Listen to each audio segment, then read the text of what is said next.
Good morning, everybody. Or good evening, as it is for some of you. And welcome to my shop. I hope everyone had a wonderful weekend. I had quite a full one, I must say. Lots of stuff going on. But either way, I'm learning a lot of new things. So it's a good time. Mostly relearning the fact that you can't really get much of anything for free. So, but that's okay. I'm not hurting or anything. In any case, I hope you're ready for some pixel art today. I'm going to be trying a couple of new things, but I'm going to finish up on something else, and then maybe we'll get around to giving myself a little upgrade. That would be nice. I'm going to go ahead and skip this one. There we go. But yeah. Hope you've got some nice tea or coffee, or your preferred wind up or wind down drink of choice, based on what you're getting ready to do. And I was also hoping that today we could do a little bit of talk about what is known in the community as lore. I think that would be fun. I haven't really done a whole lot of work on that. I guess I can consider myself a VTuber, depending on who you ask. I think most people, or at least I would have to say the average person who cares one way or the other about this kind of thing, probably has the opinion that a VTuber is somebody who has either a 3D or 2D anime style model that represents them in the internet space. But probably not a pixel art one. That said, I've heard some dissenting opinion on that point. You know, the idea that basically anybody who's representing themselves with an image that isn't of a real person can technically be, or should technically be, considered a VTuber. And I'm okay with that. I like being included. I think most people do. Being included and acknowledged. But yeah, so I guess if I'm a VTuber now, there's some other stuff that goes along with that would be appropriate. Coming up with some relevant lore to just who am I, and who is this thing, and who is this person, and what are they like? Well, less what they're like, but more like, what's their backstory? What's their deal?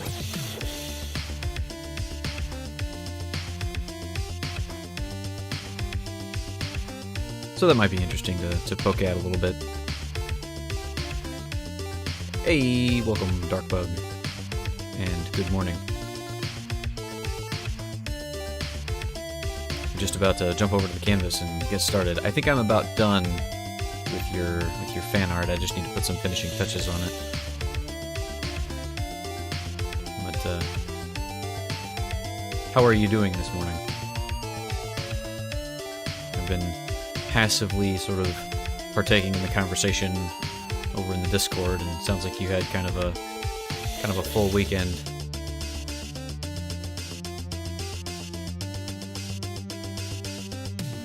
But I was also just talking about I know we talked a little bit briefly last time on Friday about some interconnected Darkbug Gray backstory / lore. So I was thinking maybe I should do a little bit more thinking on what my avatar's lore is. Yeah, it's been busy at work. I'm sorry to hear that. Hopefully it wasn't anything too crazy. Or it didn't end up being too crazy. I know you said something about sale or something ending. But anyway, I'm gonna go ahead and jump over the canvas. I'll show you what I got. I'll show you what I got. Watch out. Do you like it? I don't know. I feel like there's a lot more I could do with it, but I'm pretty happy with it actually. It's I don't know. It's probably just about perfect. It's probably the best thing I've ever done. Just been making it up as I go, and my followers add more to it than I do. I mean, that's fair. I think that's a perfectly reasonable approach to take.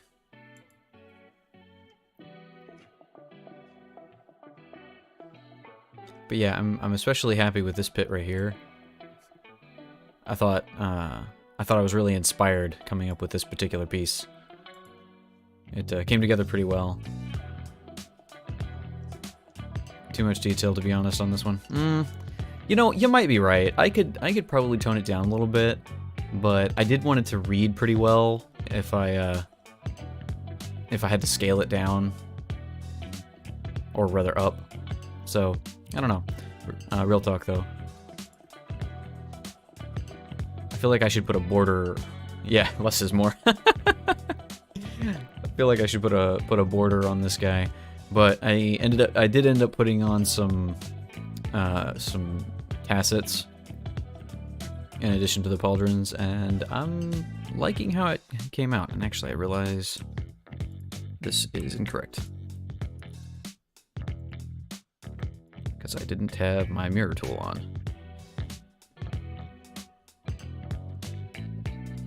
Also, I don't know how to do smear frames for wings, but I think we're gonna go with that for now. The wings are flapping. I don't know if you have 4 wings. You draw me looking so edgy. Well, you're running around swinging swords around. How are you supposed to look? I could have you like wide-eyed and shocked or something. Looks good. Thank you.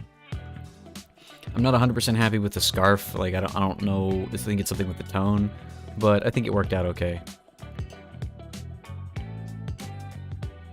But yeah. There was... Oh yeah, I remember what I was gonna do. I didn't like this background, actually, so... I want to... change that up a bit. I don't know how many wings I have. I think typically, like... Well, now that I think about it, if you're obviously some kind of beetle thing, so I feel like you probably have, you know, between 2 and 4 wings.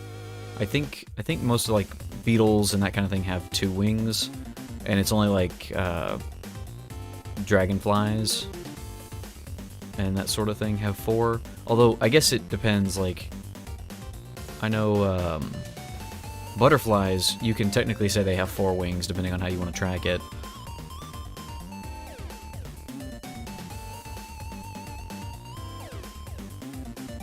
Let's see, that's... No, that's gonna be too close to that color. Let's do split. I want it to be less brown. Can we do less brown?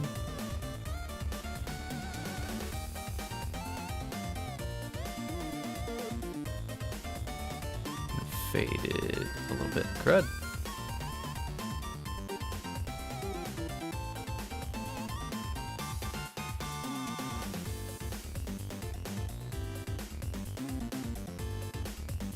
There we are.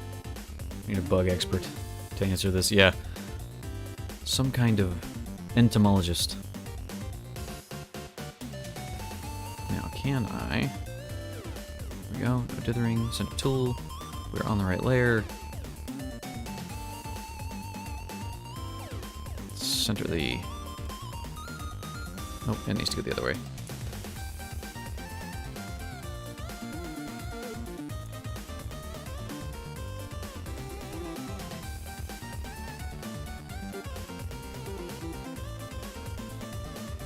Yeah, something like this, I think.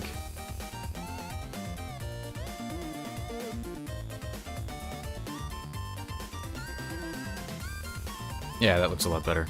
Okay, so now need to widen this out by 1 pixel. Okay, so can I just add like 10? can. Cool.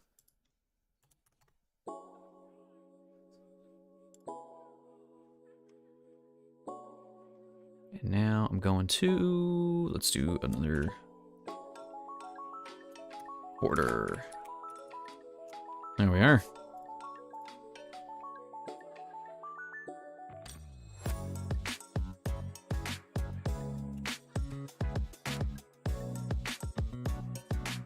Need to reset the timer on my wrist stretches thing. Oh, what? Oh, I need to recenter these. There we go.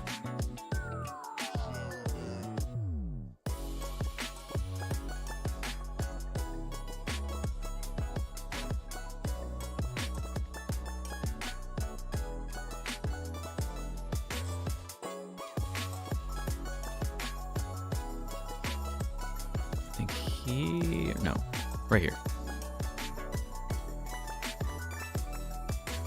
I guess I should do it from the edge.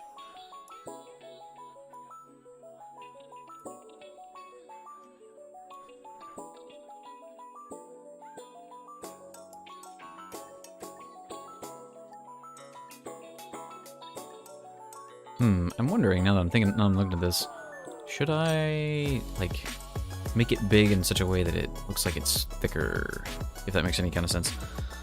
Nope. I realized something else I should do. I'm just gonna double up on this.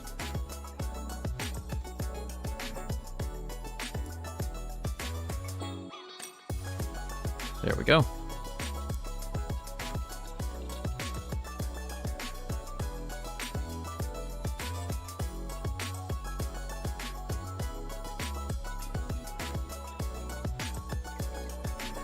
Alright. Getting way too focused. Apologize if I'm a little scatterbrained today. Like I said, I had a lot going on this weekend. It's been kinda hectic.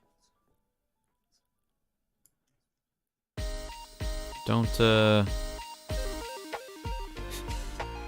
TLDR, don't try to buy a house right now. Market's kinda nutty.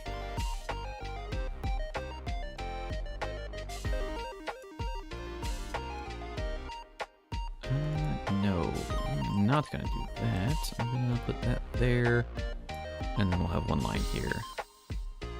Facts, yeah. It's, more trouble than it's worth. The jury's still out on how that's gonna go for me, but we'll see.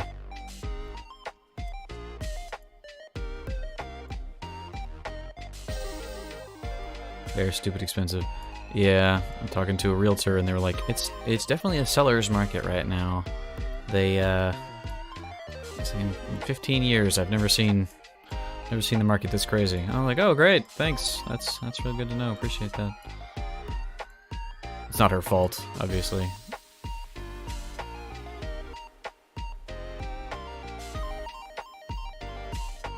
Ooh, actually I could do some weird stuff with that. That might be too bright.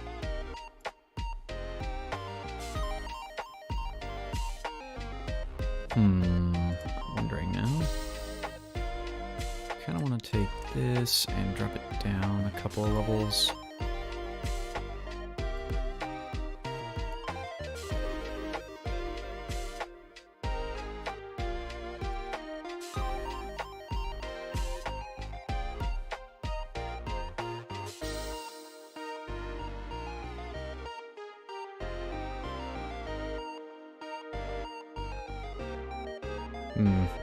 I wonder if it'd be better to do this the other way.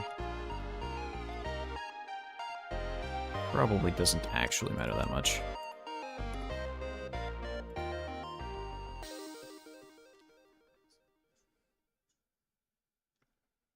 Ah, crud.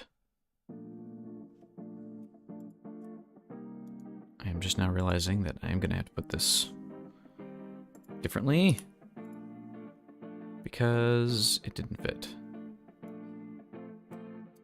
Wait. Oh, that's why. Shift and that.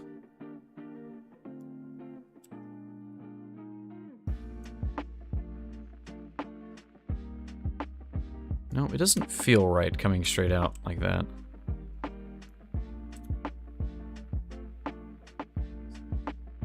now it's too low.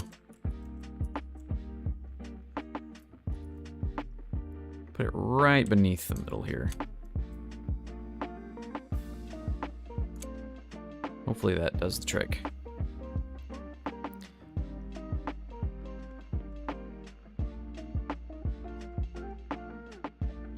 Yeah, I thought about having a full background where you're like standing on a leaf or something, considering we were talking about your armor's made out of leaves and bread.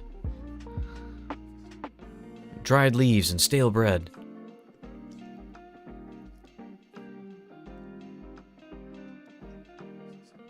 But, realized, one, I didn't want to take away from the action that's going on screen, and two, I don't know that I have the skills for that. Definitely something to work on and learn. Forgot about that. Yeah, you know, like it's a... I guess it'd be like a really old, hardened bread crust that you've taken chips of and used as your armor. You've, like, affixed them to with like glue or something to the parts of the leaves that you're using as your body armor. And you use the leaves because they're light and flexible still.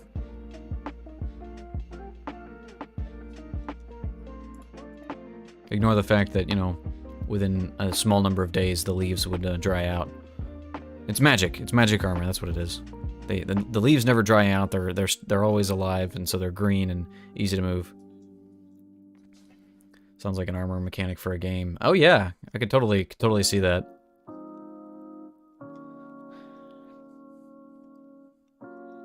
Let's see. Is that too much? Is that the wrong color? Maybe it should be a green. Not that green though. Let's find this color. No, I don't care for that. Let's do a more vibrant green for the outside and just see how this looks. Let's go to the correct layer.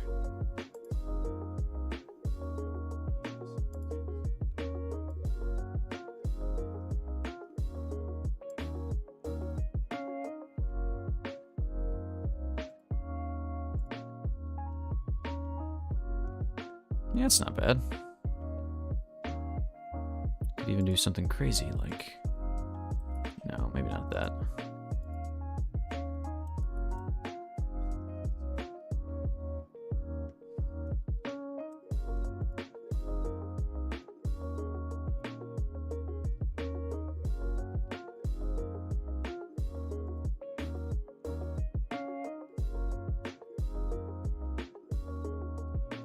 I don't know. That feels like it's not dark enough. Like it's about maybe the right saturation.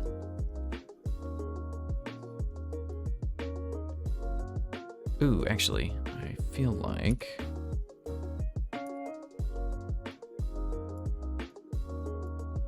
maybe that would be a good idea too.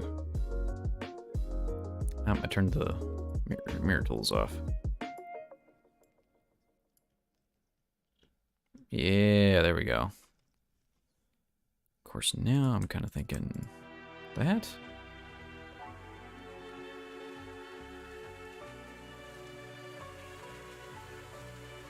I guess one thing I could do here would be like on one side of this thing. Expand it out.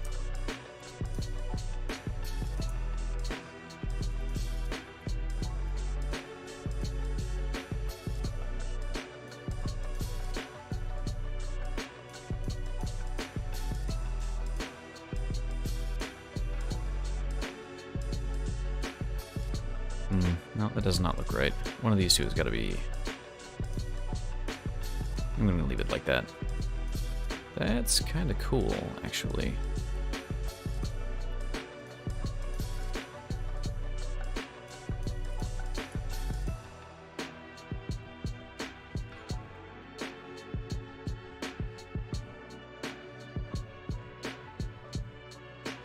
Yeah.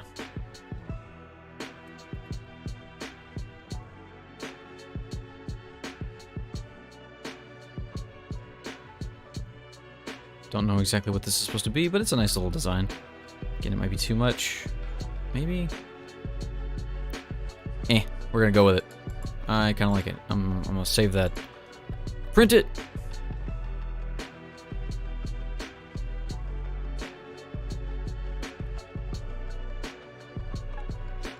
Cool.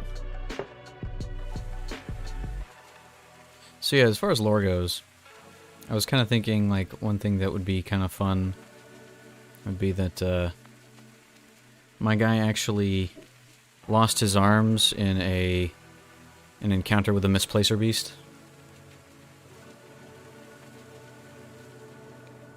I've still got my hands. I've lost my arms. And it's not like the misplacer beast took them, I just don't know where they are.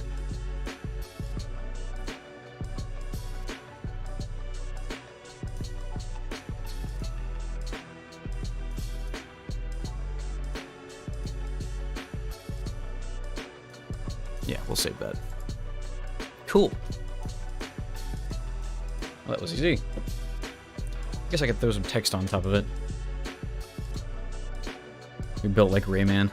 Well, yeah, but that's because that looks silly. That's why I wear the robe, right? I have my hands in my gloves, and I tie my robes to the, like, my robes are actually sewn onto my gloves, so they move appropriately. Telekinesis is a wonderful magic power to have. When in doubt, TK. Alright, cool. I'm pretty happy with that. I'm gonna go ahead and make the changes, because I always forget, and then we'll come back to that. And no, I've still got my legs too, so.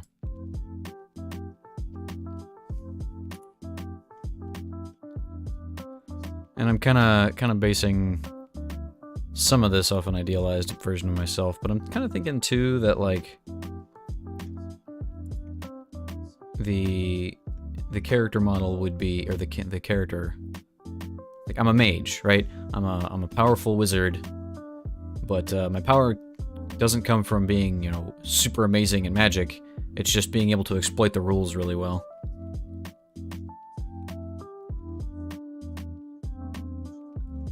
Which is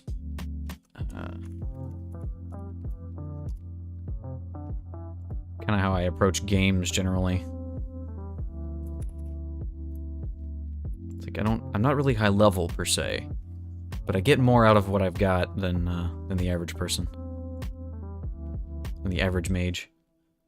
I exploit loopholes and you know, fine print text on the way the spell is supposed to work to get the most out of my magic. See, that's really why I'm running a magic shop, because most people think, oh, I'm gonna go out adventuring and I'll make my fortune by raiding ancient tombs and stuff. But they don't realize that selling magic items is actually very, very lucrative, because the people who need those magic items are loaded with money and not with time. So they're not gonna take the time to make them themselves. And hey, making magic items is a lot less dangerous. Besides, if I ever needed to go adventuring, I've got a clone for that. 50% mage, 50% lawyer. Yeah, rules lawyer. So I'm the guy in the games that I play who will, at one turn, I will bring up a point that, no GM, actually the rule is thus, and we lived through this instead of died, or the monster can't do that. But at the same time, I will also tell the GM, well, actually, they have this ability, and so we need to make a save here. Hire the Dark Bug and Yandel. I mean, that would make sense. Maybe you guys bring me some of the stuff I sell. So I know in this is not a 5th edition thing. I don't know how much D&D you play, Dark Bug, but in 3rd edition and Pathfinder, it was a thing where whatever the item, like if you find a really potent, powerful, valuable magic item, if you try to sell it, you sell it for half of what it's worth. Just default at base. You have to haggle to get it more than that. But I always thought that, I always assumed that part of the reason why that is because the adventurers don't want to haggle and they don't want to sell it. So like the idea is I can come into town and say I'm selling this for half its value and you can sell it no problem. Like that day you can find a buyer. If you're in a big enough settlement, right? You've been in a big enough town or city or whatever, you can find a buyer because the pricing would be insane. But, you know, you're the only one offering it, so people are willing to buy it. However, if you were to, say, open up a shop and be willing to wait 6 months to a year to sell it, you can sell it for full price. So that's what I've done.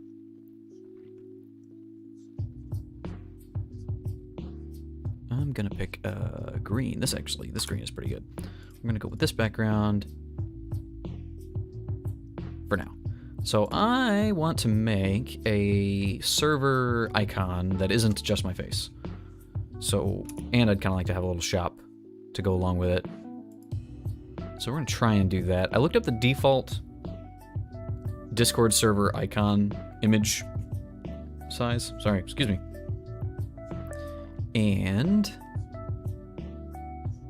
it's 512 by 512. So we're gonna try and make that work. Let me turn the symmetry tool on. Okay, so here's our center. So I kind of want the corner to be like right here. Wow, I've actually got a lot of space to work with.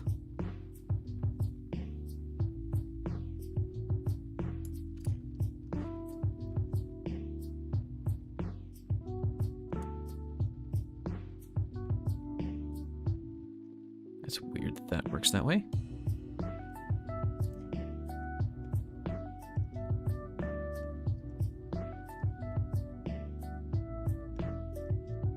Alright, cool. So I'm kind of trying to build like build the exterior of a shop with a tower on it. I don't know exactly how I want this to look yet. Just kind of winging it.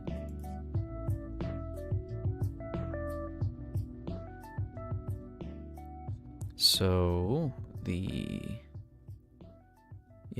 other side of the shop would come back like this. We're not going to see this side.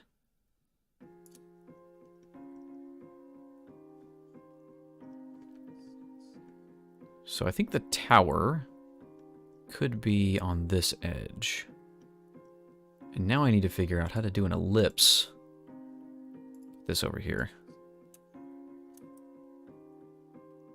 That is in the right size, or in the right perspective, if that makes sense.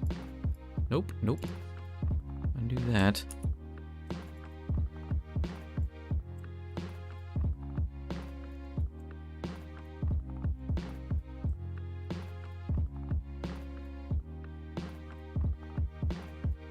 Yeah, I'm not really sure. I'm not really sure how to do a circle in this perspective. Kind of got a... You know what? I'll just do a square. I think that'll actually solve the problem. I'll do a square first, and then make it into a circle.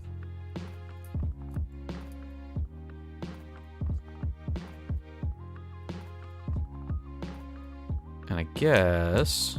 Yeah, we need to... Because I want the thing to actually poke into the main building. Do it like that.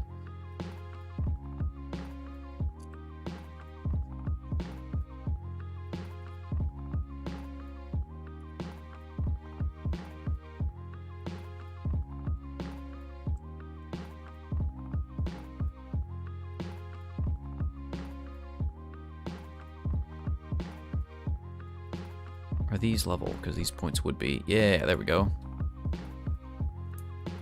We are on track.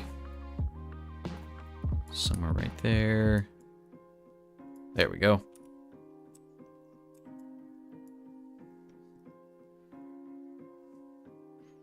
And now, if I just come to the edge here and bring this straight up.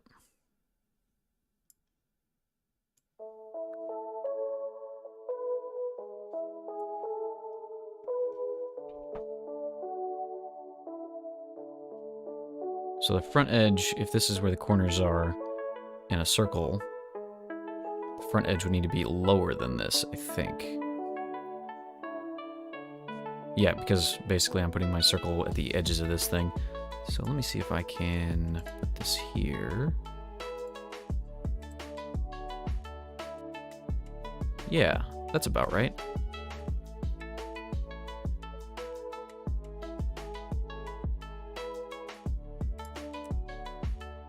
That looks reasonable anyway. Yeah.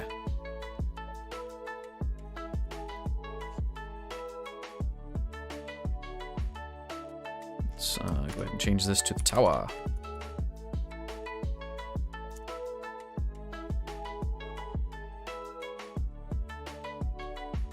Don't need these anymore. This is still... Nope, it's not. Okay. So that's good to know for future reference, and I've jacked it up. That's okay, though.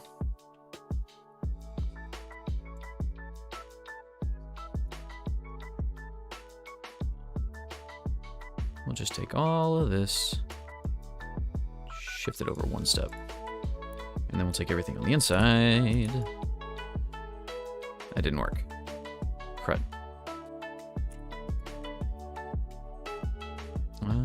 Was it Shift Q? Tis.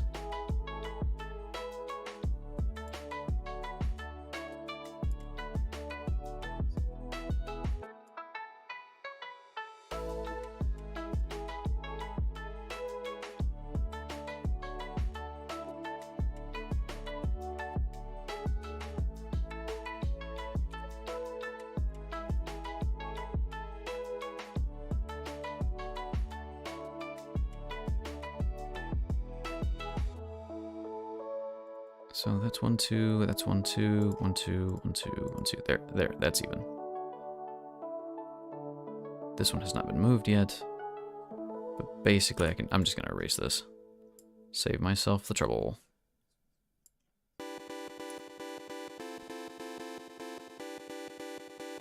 There we go.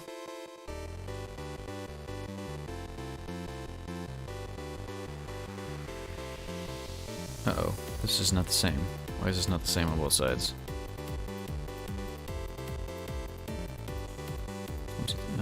Let's grab this. Just to make sure.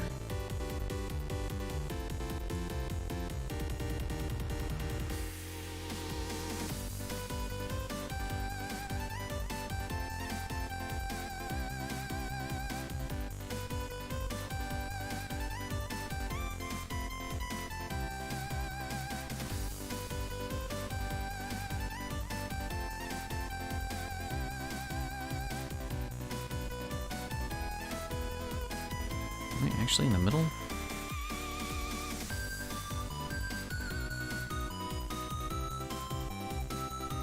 How? How am I not in the middle of this?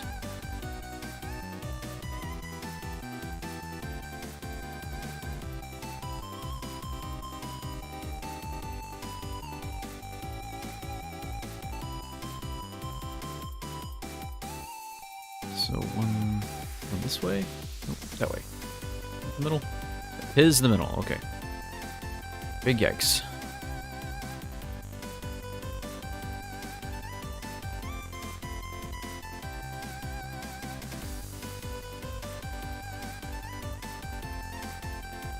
Okay, so it's just that one block was off. It's because that crosses it. Alright, cool. That's easy to fix. That's an easy deal.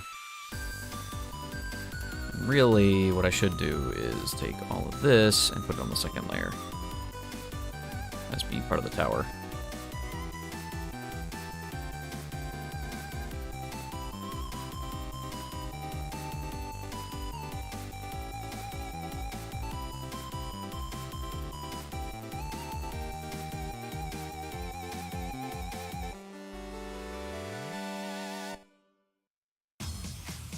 Nope, that is incorrect.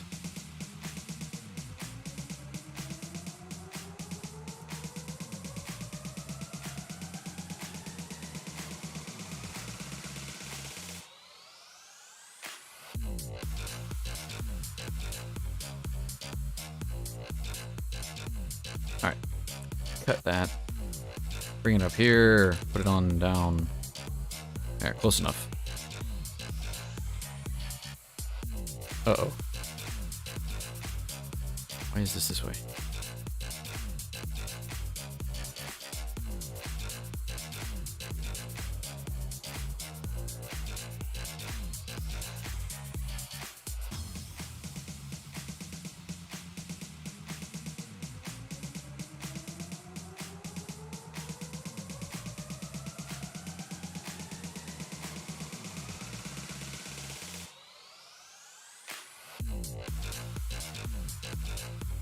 Now I should be able to move this without too much trouble.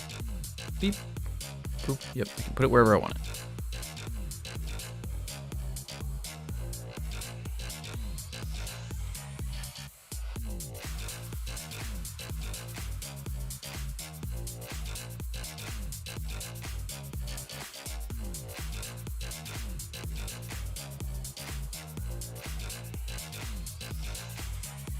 Probably going to want to cut the bottom piece out anyway.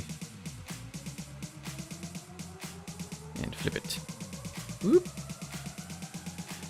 Shift vertical.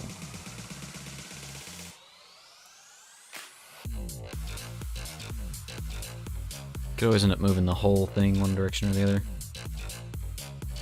I guess I'm just trying to block this out right now.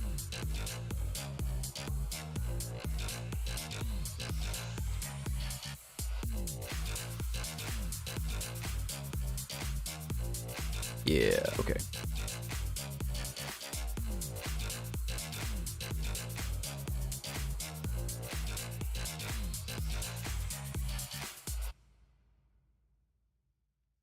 Let's put that up here, and we're going to give our shop a little bit more room to breathe.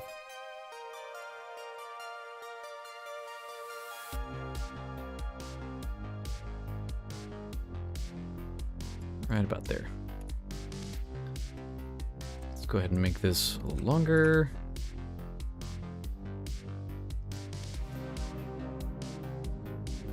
I'm gonna say twice as wide. Don't want it to go across the center. So maybe about there.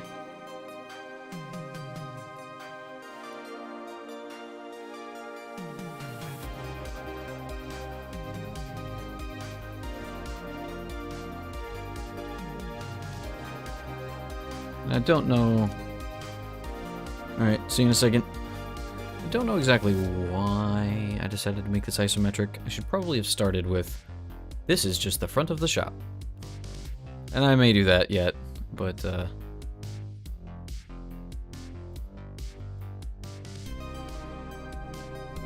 wanted an angle. I thought it would be cool. And it would be cool.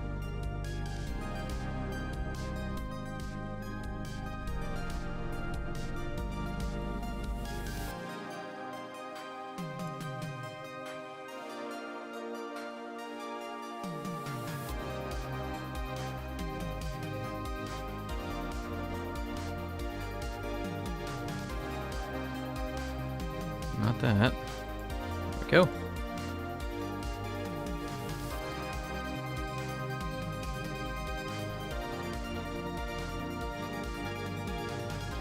Uh-oh. How did that happen? Is this doing that? It is doing that. That's why. I got 3 blocks wide right there.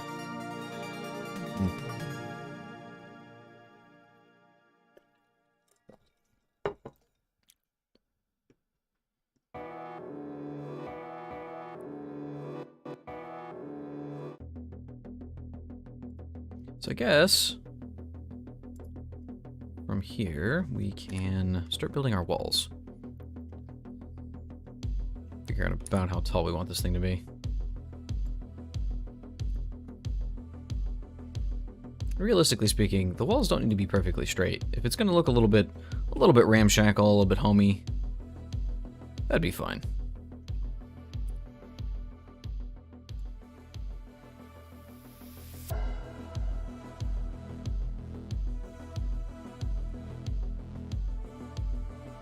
If I didn't fix that, that would have just annoyed me.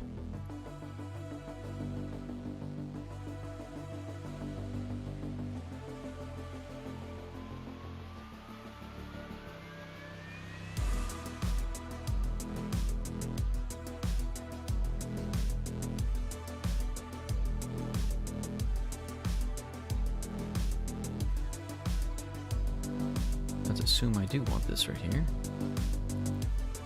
For the time being.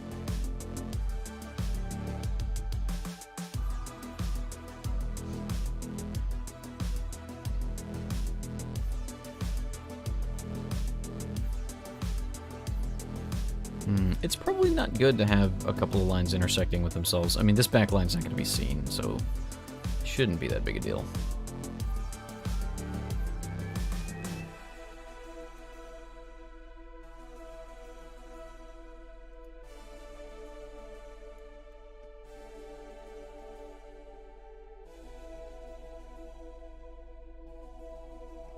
Oh no, I guess that isn't how that would go at all.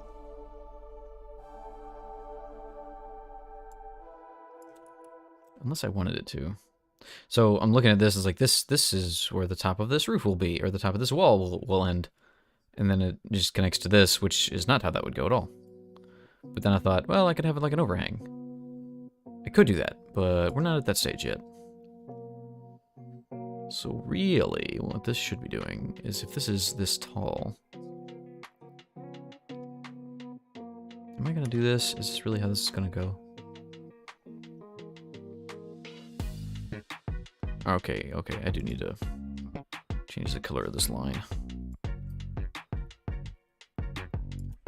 I'm gonna start crossing lines here. Crossing state lines. Not really.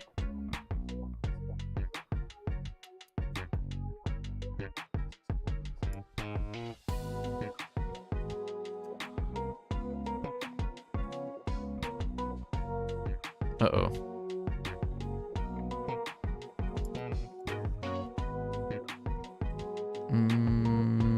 No, okay, that is how that's supposed to be.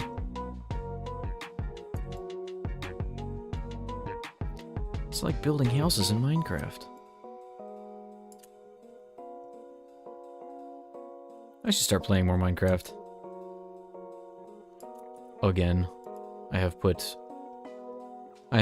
a, frankly unnecessary amount of hours into Minecraft. But I haven't played in a while. Mostly because every time I start playing, the people I'm playing with stop. I was playing with a couple of folks, and they had started a server, and I was playing for a while. Or they were playing for a while, and I was like, no, I'm not going to join, because as soon as I join, you guys are going to stop playing. And they were playing for a couple of weeks, and I'm like, oh, okay, fine, I'll jump in and do some stuff. Sure enough, less than a week later, no more Minecraft. Like, dang it, guys. Why do you do this to me?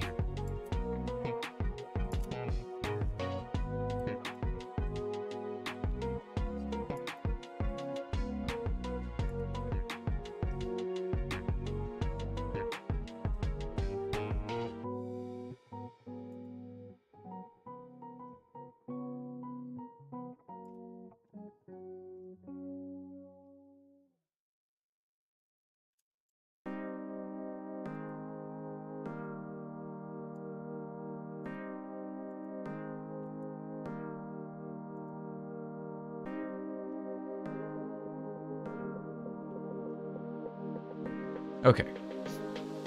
Does this even feel good? I think it can. I think we can move the whole thing down a bit, because I'm going to need a lot of roof.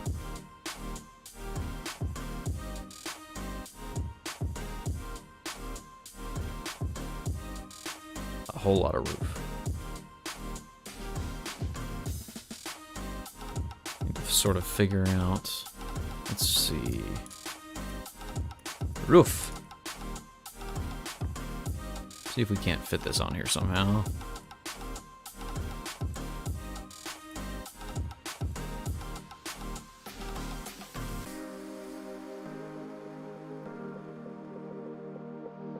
I want to find where the center of this house is. Yeah, it doesn't have to be the exact center, I guess.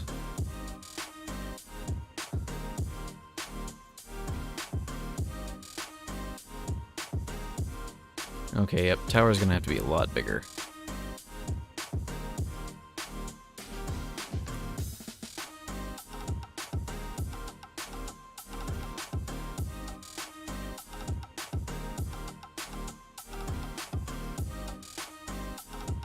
somewhere over there. It's gonna have to go further.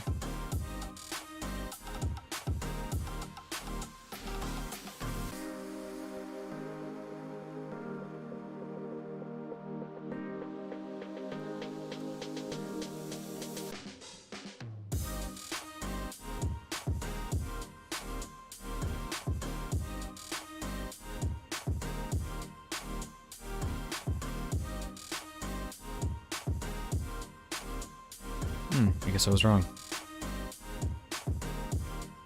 Yeah, okay.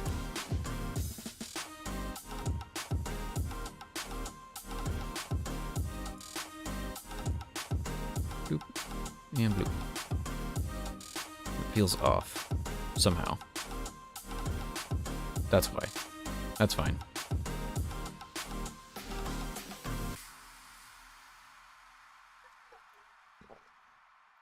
Okay. So, if this is the apex of the roof, I'll just say this is the actual top corner. This needs to come down to about here, but then out.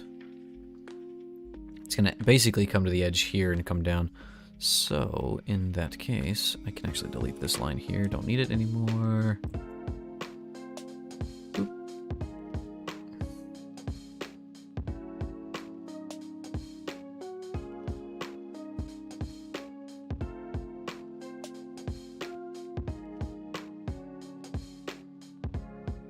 Go.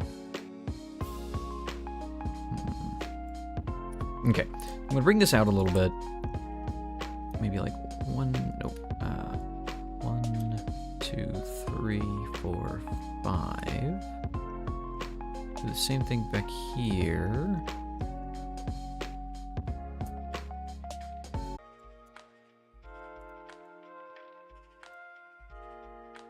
Four and 5. Which would mean the same thing here.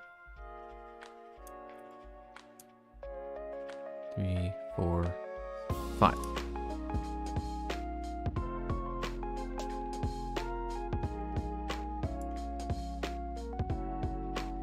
That way we have that much of an overhang, and then the roof is actually going to cover up all of this too.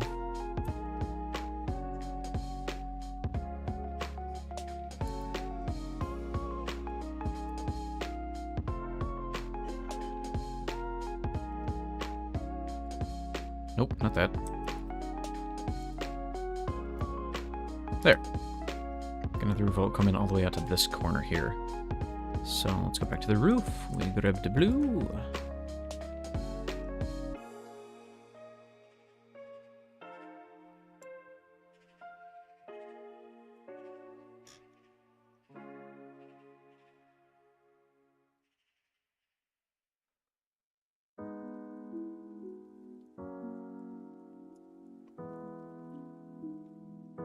Yeah, basically that. That should end up being the same exact angle as down here. Did the outside edge.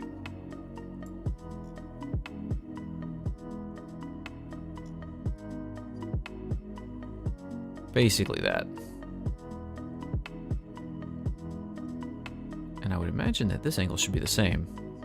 No, it won't be the same because that's further out. Aha! I did this in the wrong direction. That's why. This should actually be going from here. 1, 2, 1. Nope. Why are you doing this? 5. There we go. Still not... No, that is right. That should be right. Go to the roof. Abadoo.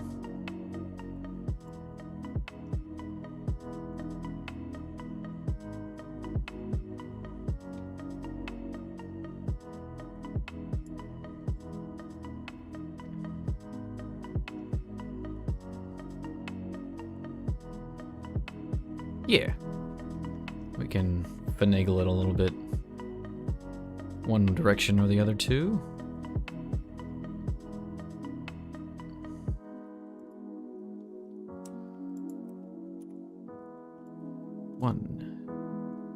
2, 3, 4, 5.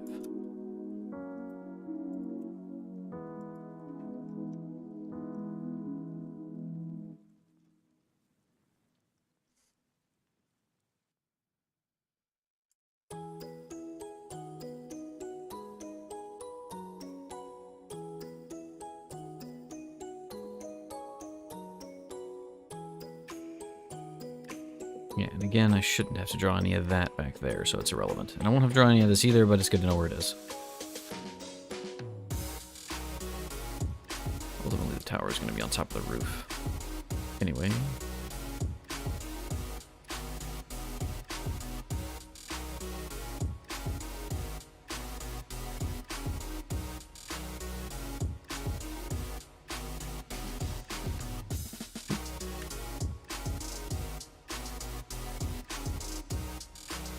Windows.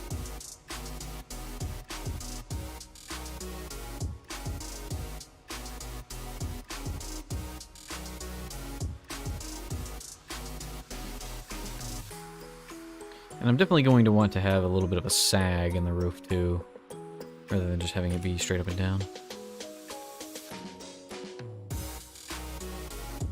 Should not need this center line any further.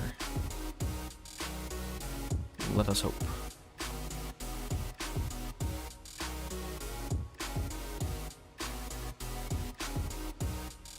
Well, leave a little bit of it so we know kind of where my original thought for it was. Welcome back. Just sort of talking to myself about Minecraft a minute ago. And how the placing of the blocks is basically the same kind of deal.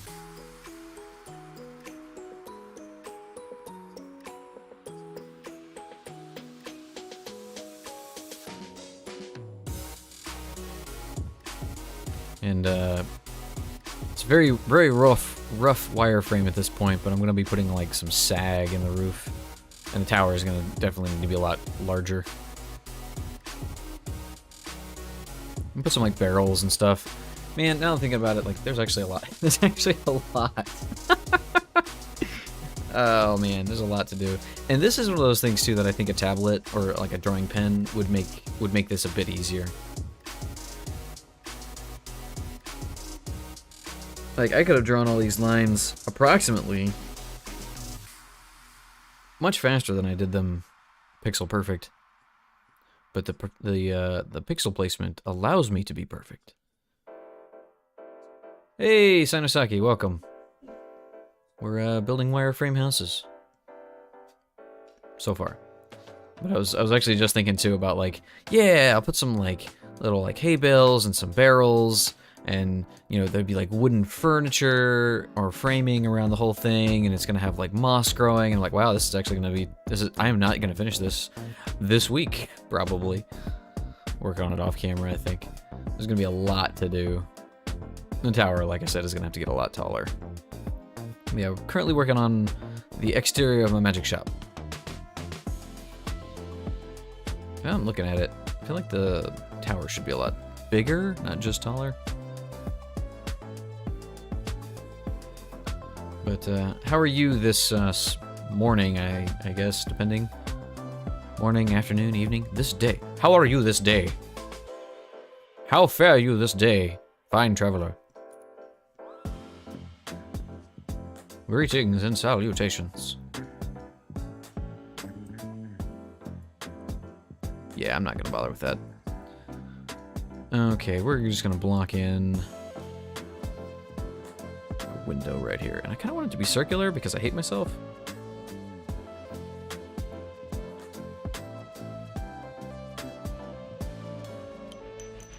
Would it be this way?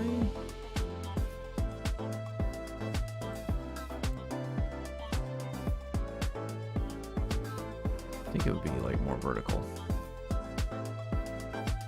Like, how do you squish this? Hey, already I'm doing fine. It's afternoon right now. Time zones and stuff. Yeah, it just hit the afternoon for me too. But yeah, time zones. And I get a lot of people from, because I stream so early in the day, I think I get a lot of people from across the pond. which I need to stop saying because it's probably annoying. A lot of people on the other side of the planet, so it's evening time for them.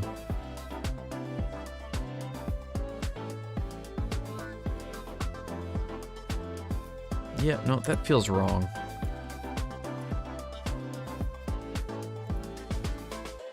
I'm gonna label this Foundation. There we go. How was your weekend? How was your weekend, Sonosaki? Did you get up to anything interesting? I discovered that bots are not free. And if you want them to do anything cool, you gotta pay for it. Which, you know, is fair, I guess. But it is frustrating. Like, I want to make sure that this can do what I want it to do before I give you any money. It's kind of one way I feel about it. Let's go back to the windows, and we're gonna make the windows. We can't make them green. We'll make them purple.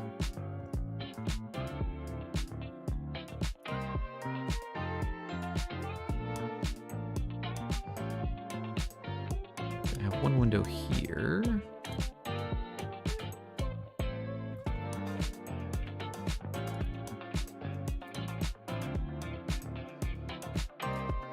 There we are.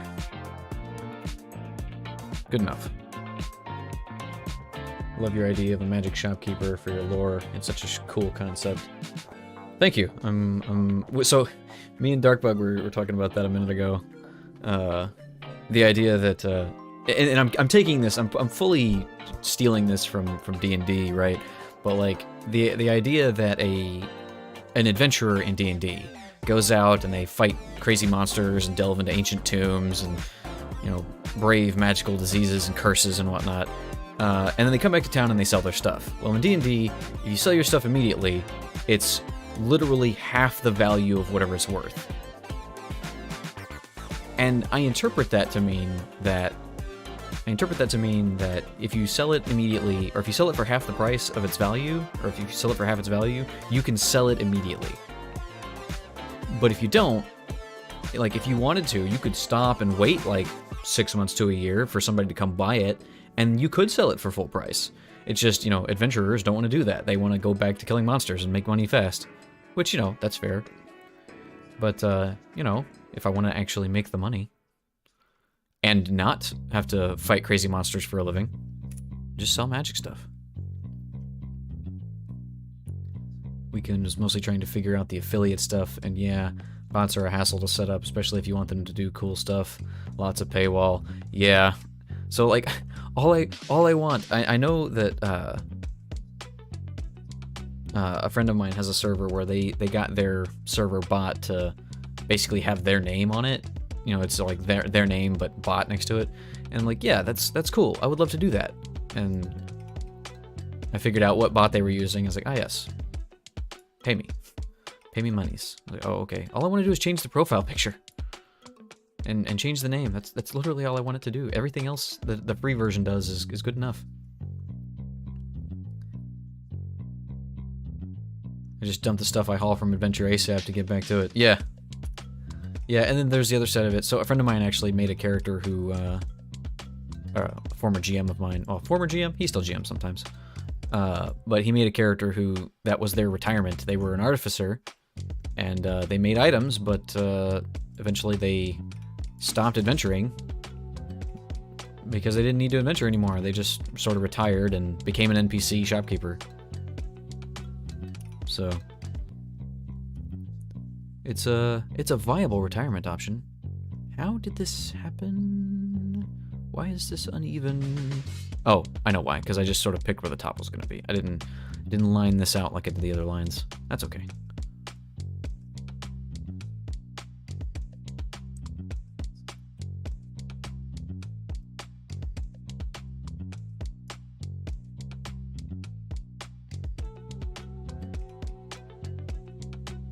Does this make sense what I'm about to do?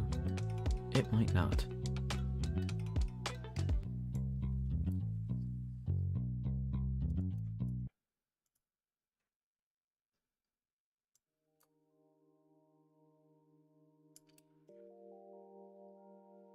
Tap tap and then up.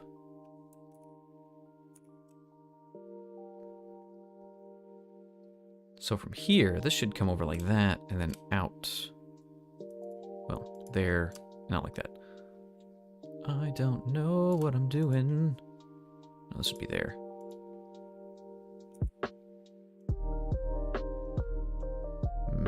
That does not feel right. That does not feel right at all. I'm just gonna wing it.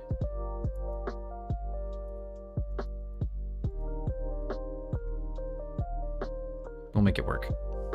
Probably gonna do some like shutters and stuff. I have an idea in my mind of this looking really cool, but getting all the framework down is gonna be so annoying. It's like once I have the framework, I can start like putting in blocks and bricks and stuff, and then it's gonna look really cool, and I can shade it and put in like all the little what do you call it? I keep the word coming to mind is filigree, but that is not correct. You know, all the little messy stuff. Make it look like it's lived in.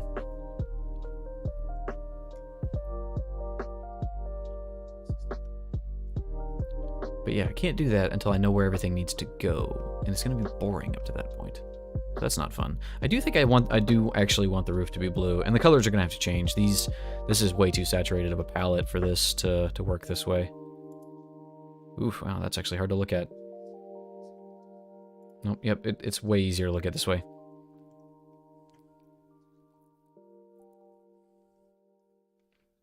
And ultimately, the fun part for me, too, is like, because I'm a wizard, extra dimensional spaces are my plaything. So, however the shop is laid out on the outside may not have any relevance to how it's laid out on the inside.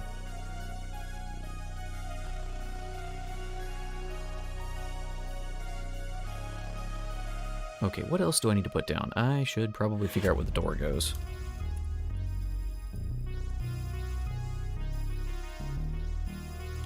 Also, if you've ever seen Howl's Moving Castle, the whole, he's got like 4 different doors that he can use. That whole thing is that is like chef's kiss, peak wizard nonsense.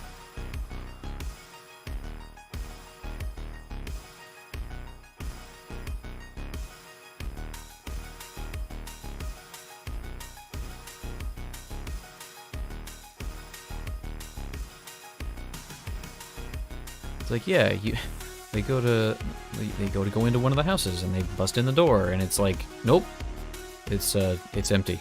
There's nothing here, and there never was.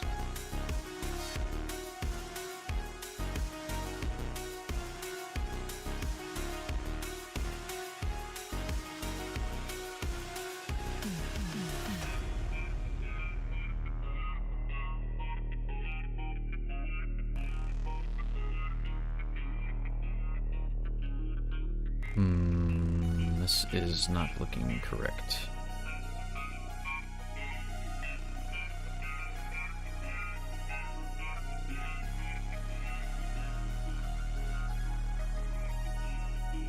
I want the door to have like this frame above it that's kind of rounded off.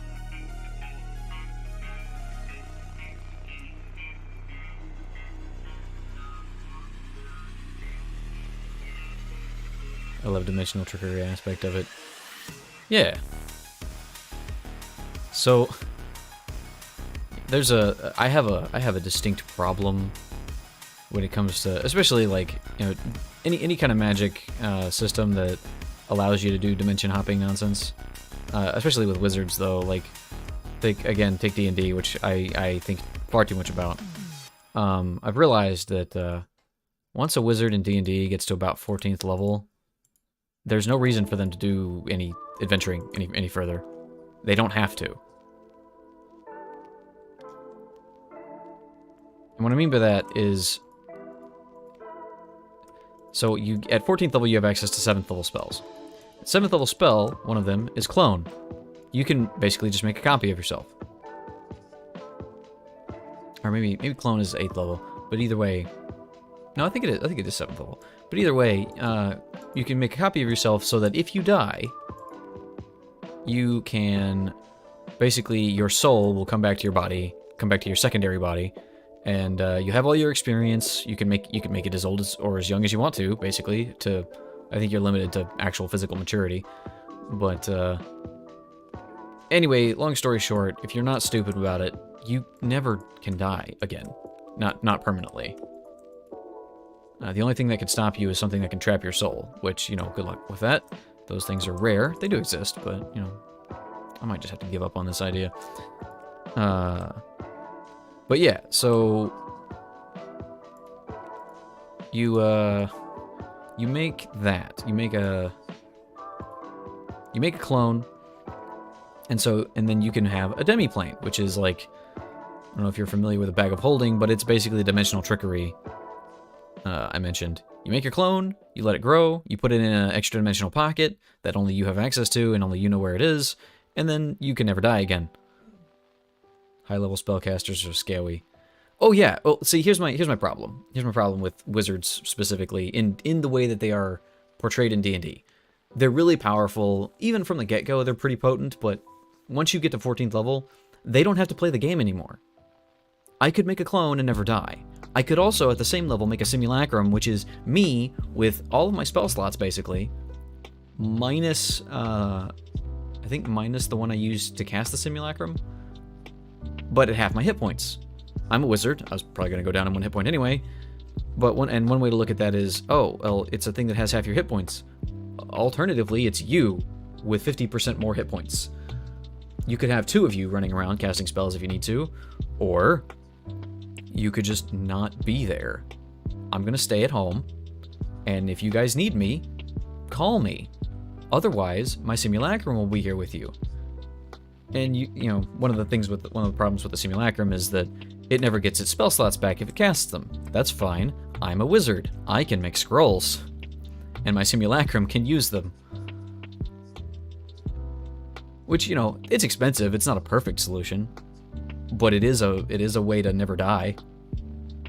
And besides, while everybody else is out adventuring and spending their days traveling from point A to point B, I'm spending 24 hours a day making magic items or making stuff that, or for example, I guess in my case, running a shop that sells the magic items that the party brought back from the ancient tomb for full price instead of half price.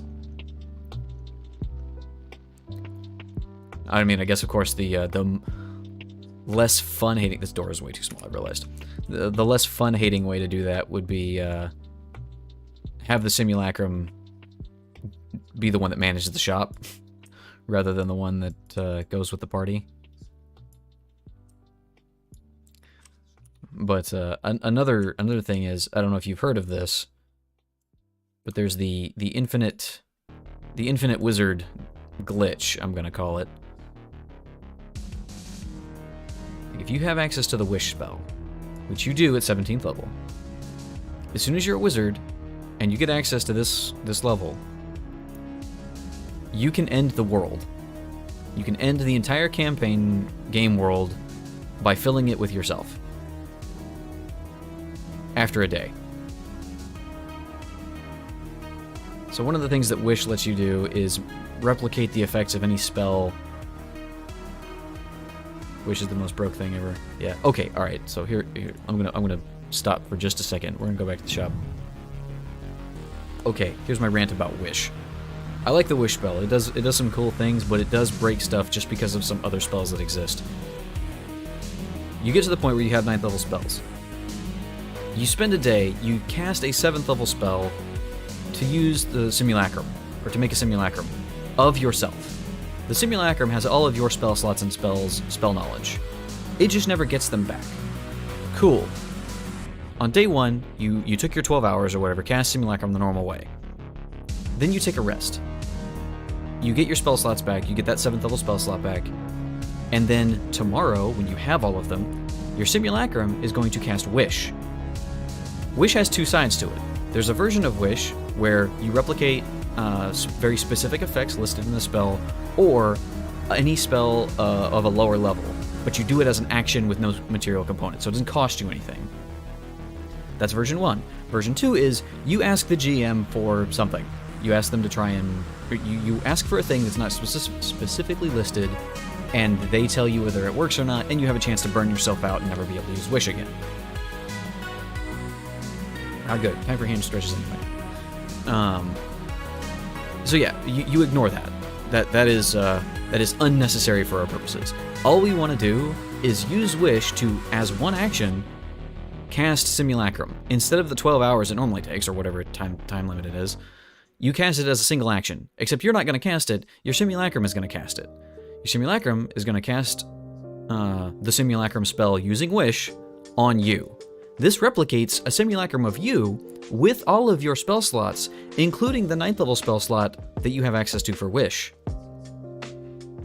The new Simulacrum then turns around and uses their Wish to make another Simulacrum of you with your 9th level spell slot. So from now on, into infinity, every 6 seconds, a new 9th level spellcaster, or rather, a spellcaster with access to 9th level spells, you, comes into existence. For free. Yeah, Wizard Army, yeah, absolutely. Oh, and if you want to get some really nasty shenanigans, it's like, oh, well, yeah, it's just a bunch of wizards. Sure, you still have access to 9th level spells. You can, granted this would take longer, but you could, if you felt like it, use your actual 9th level spell of, either Wish or tomorrow you prepare True Polymorph, for example, and permanently turn one of your Simulacrums into, like, I don't know, a Merilith. Which, a Merilith is a really powerful demon. They have 6 arms, they have swords in each one, and a tail that they can attack you with. So basically, they get 7 attacks every round. But also, they're still a, 17th level spellcaster on top of that. And you can turn each one of them into a Merilith permanently, as long as you focus on it long enough. So yeah, you can have an army of Meriliths, and they all like you, they're basically you, and they're under your command.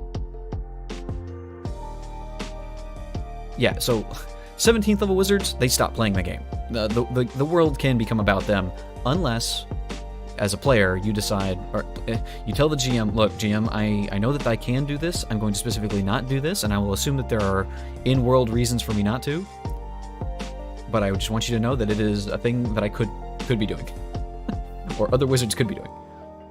I've talked about this with some of my players before, and some other friends, and we've come up with the idea that, like, because this is a thing that can happen, there must be some kind of outer planar entity and or coalition of the gods that says, okay, any spellcaster who gets to a certain level or gets to a certain point of capability, we're gonna have to have a talk. Like, when a wizard gets 6th level spells and they're about to get 7th level, or maybe when they're about to get the 9th level, the gods come down and say, hey, we see that you've got certain abilities, but if you do this, if you do the thing that we know that you can do, or that you will soon be able to do, it will be bad for you. We will revoke your ability to use magic. So I think that's like one of the only realistic reasons I can think of for why that doesn't happen, given the way that the rules are. Wizard police. Yeah, I mean, it's either like the gods come down, or there's a coalition of other wizards that keep tabs on that kind of thing. And say, hey, buddy, pal, new guy, we've been at this for a really long time. All the wizards in the world who are of that level are already like hundreds of years old at this point. They just, some of them occasionally decide to take up new identities so that they aren't perceived as being quite as old. Because everybody has access to clone, right? So they never have to die. But like, they form a coalition and say, we don't like each other necessarily. Some of us are good, some of us are evil. But one of us doing this nonsense would basically ruin everything for everybody. So we're going to keep eyes on people who are potentially capable of doing this nonsense and keep it from happening. Good guys and bad guys alike. It's a fun in-world explanation for why certain stuff doesn't go crazy. And I think it would be fun. I've never really run a game that has gone long enough to get to that high level with a wizard in it who wanted to do that. Or who made any kind of overtures towards those specific combinations of spells. But if I did, they would quickly find out, and I think it would be fun to run a strange coalition of other spellcasters who would not normally be perceived as wanting to work together, would come together for this one specific problem. I like this idea of the Wizard Coalition so much. Yeah, my longest running campaign ended at level 13. See, that in my experience, I think that is pretty common, actually. I don't know many people who do actually have the drive to finish a game at level 20. Like, starting at level 1, going all the way to level 20, I'm sure that those people exist. It doesn't happen very often. Those are unicorns. They're so very rare. I think that, you know, starting a game around level, especially if you've played before, starting a game around level like 3 or 4 and ending around between 12 and 14 is probably ideal. And I think like Curse of Strahd does that, if I'm not mistaken. I think you can end it potentially as soon as you hit level 10, and you can start as low as level 1. But even that, I think you're supposed to start at like 3 or 4 and end around level 14 if you do all the stuff in it. And I think that's good. That's ideal. My longest game that I played continuously, I don't remember if we started at level 1 or not. I think we might have started at least at level 2. And this was back in Pathfinder. Or no, it was back in 3.5 actually. But we stopped playing right around level 11 or 12, I think. And that was a long game. We played that for years. Had a lot of stuff happen in that game. And that was satisfying. But by that point, we didn't even play every week that game. That particular group of mine, we would jump between game systems pretty commonly. You know, we'd be playing D&D one week, and then we'd be playing some sci-fi game, or a couple of weeks after that. And I think that's a lot of fun to do too. I've played a lot of different game systems that way.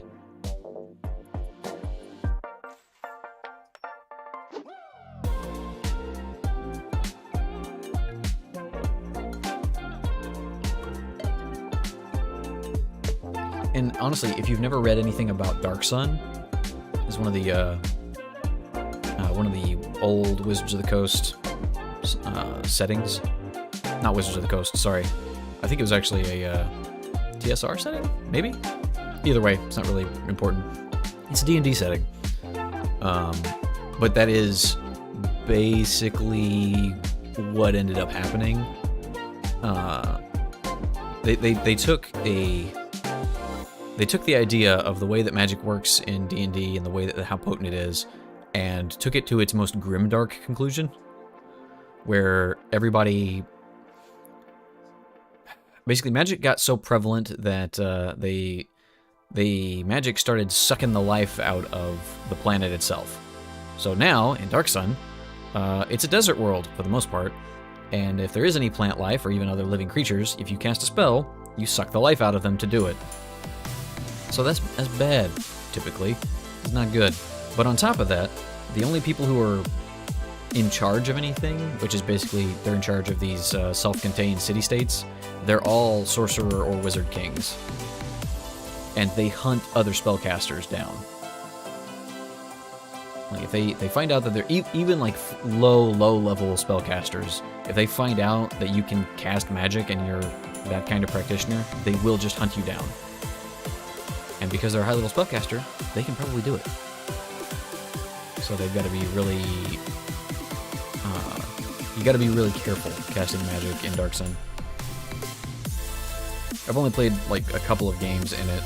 It's pretty harsh as a setting. From what I recall, like even metalworking exists, but like steel weapons are rare. They're really highly sought after, and so most people make their weapons out of either like bone or wood or that kind of thing. Oh yeah, and I don't know, like there isn't a version for 5e, not an official one yet. It's not that I'm aware of, but back in the day, if you started out, the game specifically said nobody starts at level 1. You have to start at level 3. because anybody who's level 1 died already, basically. Like, if you made it to adulthood, you're level 3. was basically the line. Oh, wow, okay. It was also probably, I think it came out in the 80s. It was probably unnecessarily grimdark in some ways.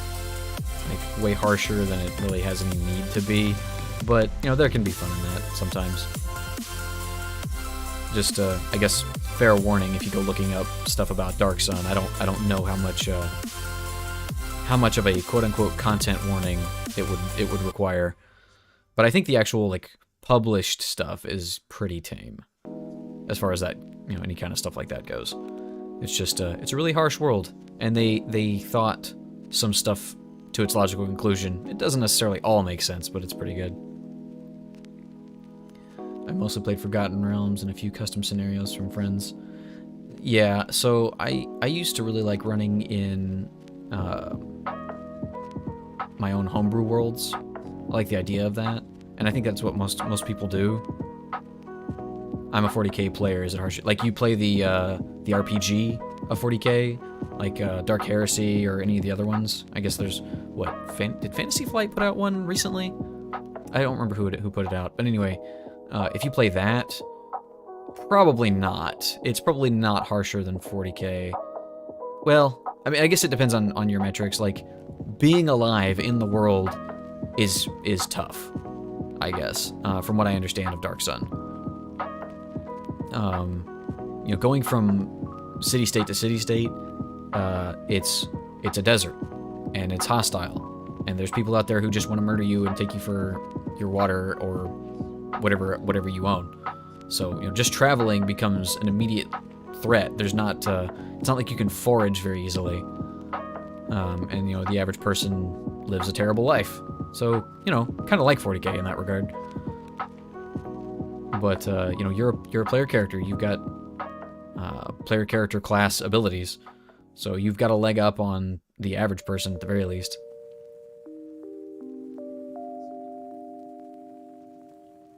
Also, you know, there's the whole side of, like, well, if I'm a cleric, I can create water.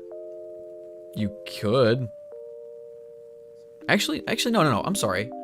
I'm remembering now. I think it's just arcane magic that does the whole draining the life force of things effect. I think, like, divine magic is fine. But even then, it's like the religious organizations are pretty structured. I'm not super familiar with it. But yeah, I would have to say it's probably not harsher than the lore of 40k. But then again, you know, 40k did coin the term grimdark.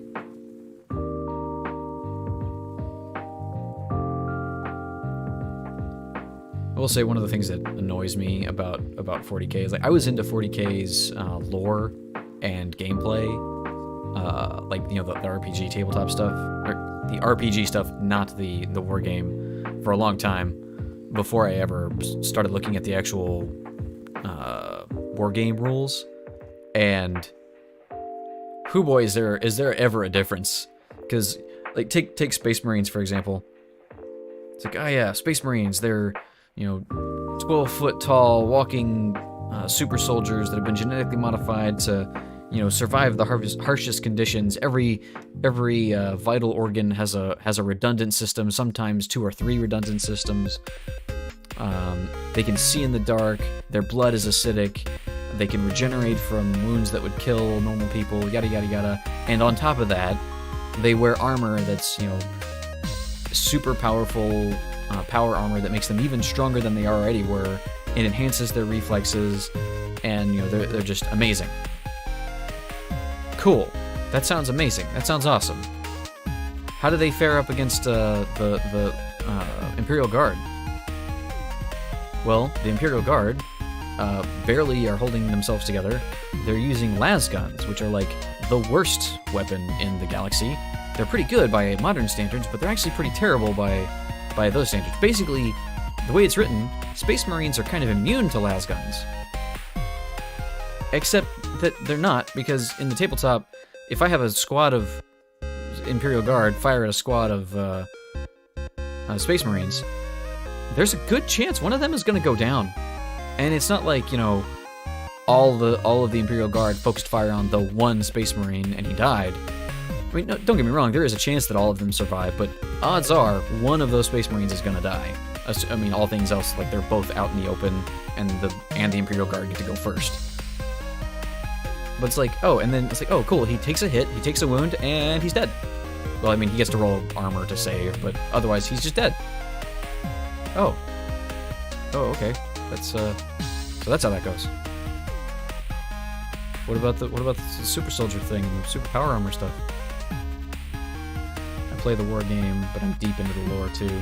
Yeah, I know more about the lore than I have really any right to, but I'm probably woefully ill-informed in other places. I haven't read any of the books, but I've read a lot of wikis and a lot of fan stories and stuff. And yet, they're still matched up against other factions. Still matched up against it. Yeah, meanwhile, Necrons have mechanics for being unkillable. Well, actually, as far as the Necrons go, technically, it's not that they're unkillable. It's just that they get better. They get hit, they die, they get up again. Which is, you know, that's fun too. I play Astra Militarum, and yeah, most battles I won wouldn't even be close to on actual lore. Well, yeah! See, my favorite thing about it is, like, or like one way to interpret it is that, like, all this stuff you hear about how crazy awesome the Space Marines are, it's propaganda. It's the Imperium telling their own troops, wow, look at these guys, they're so amazing and how cool they are, and here's how awesome they are and how in the ways that they are awesome.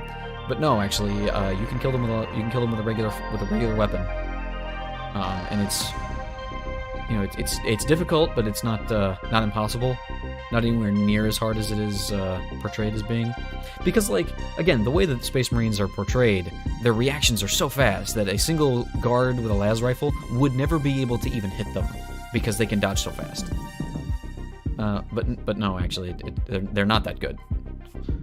That sounds perfectly like a propaganda machine to me.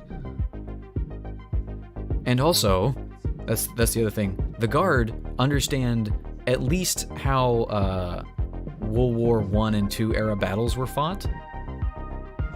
You don't charge the enemy line when the enemy line has machine guns. You back up and you hit them with explosives from really far away, as much as you can. Necrons are the best. Honestly, I don't know much about them. I think in the grand scheme of things, they're a very small faction. Like, they're really potent, like, as far as the lore goes. They're really powerful and really scary because, like, you know, because they're so hard to kill, and their technology is technically the most advanced. I think their technology is the most advanced in the universe because, you know, ancient elder god deity nonsense. I should change the thing. But, even still, they're really small, which is why they don't have a huge impact on the goings-on of the galaxy at large. Basically, they're sleeping right now. That's why you get to exist. Again, like, yeah, sure, maybe. A lot of them are asleep. And if they all woke up, it would be real bad. Necrons and Tyranids. Yeah, Tyranids are kind of cool. I like the idea of Tyranids, partly because, on the one hand, it sounds like, oh yeah, they're an all-consuming, ever-devouring force that never stops and never sleeps and is emotionless. But, like, if you read how some of it's described, if I recall correctly, maybe I'm wrong, but I think like each of the creatures in it is like a psychic entity, basically. And they're not stupid. They're like at least human level intelligence, but they're all of one purpose. Like, everybody's psychically linked and they work together.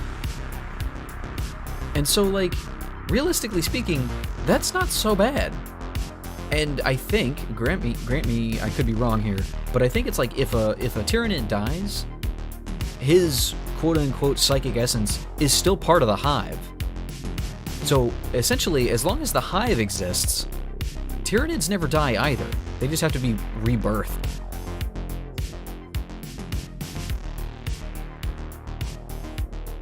Their lore is they're asleep. In any game involving them, you come across a crypt. The more it wakes up, the more fucked you are. Yeah. It's just like, I think on the tabletop, because the tabletop is meant to be balanced, right? You're supposed to have two players who are of, they have access to tools that put them roughly on the same footing. The only difference between the two should be player skill. Not, you know, what's the most broken mechanic they can exploit. And to a certain extent, I think some of the balance comes in the numbers, right? Like, a squad of Space Marines is like, what, 5? Maybe 6? And for the same point value as a squad of Imperial Guard, it's like 10 or 15 of them. It's a bunch. So the idea is that there's a numbers game, right? And I think that they played into that. Maybe, you know, they played. I think the thing with 40K, the motto is they leaned into this more than they should have. That's just a general statement across all of 40K. I say more than they should have, more than they needed to.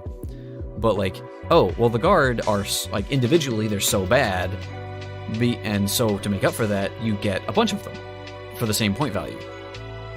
And so, because, you know, you have Guard players with a bunch of Guardsmen on the field at any given time, well, in the lore, what that turns around to mean is they just throw numbers at the problem. Because they have to. Which, you know, I guess that is a way to take that. Scary part of Tyranids for me is that they came from outside the galaxy, and they're coming from a lot of directions. Basically implies that most of the other galaxies near us have been consumed by a hive. Yeah, that's fair. Yeah, I think that's another thing to consider too, especially with the Tyranids. It's the fact that you've got, they have come from at least one other galaxy, possibly others, and they're coming to this one. But that doesn't, like, that's not fast. They don't travel in the warp, from what I understand, unless it's by accident. So they're kind of like orcs in that way, that they just sort of travel around in sublight. So in a way, in the grand scheme of things, realistically speaking, the Tyranids will win. They're going to take over everything. You might win battles here and there, but there's so many of them, and they have so long. Because, like, basically they're immortal, from my understanding. As long as they don't get killed, they'll live forever. But, you know, we're in the, 41st millennium. Well, yeah, we might survive another 40 millenniums. But that's really nothing in the grand scheme of things. A couple million years, Tyranids will out-evolve us because they go faster, and they'll take over. They will eventually whittle us all down. At least that's, one take.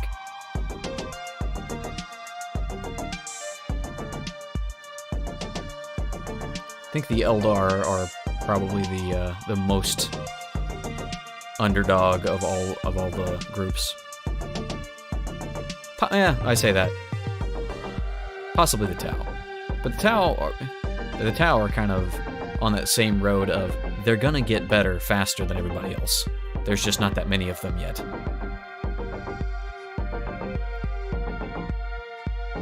Except they won't once the Necrons wake up and retake their thrones. Again, there might be a lot of Necrons. There are probably not enough of them.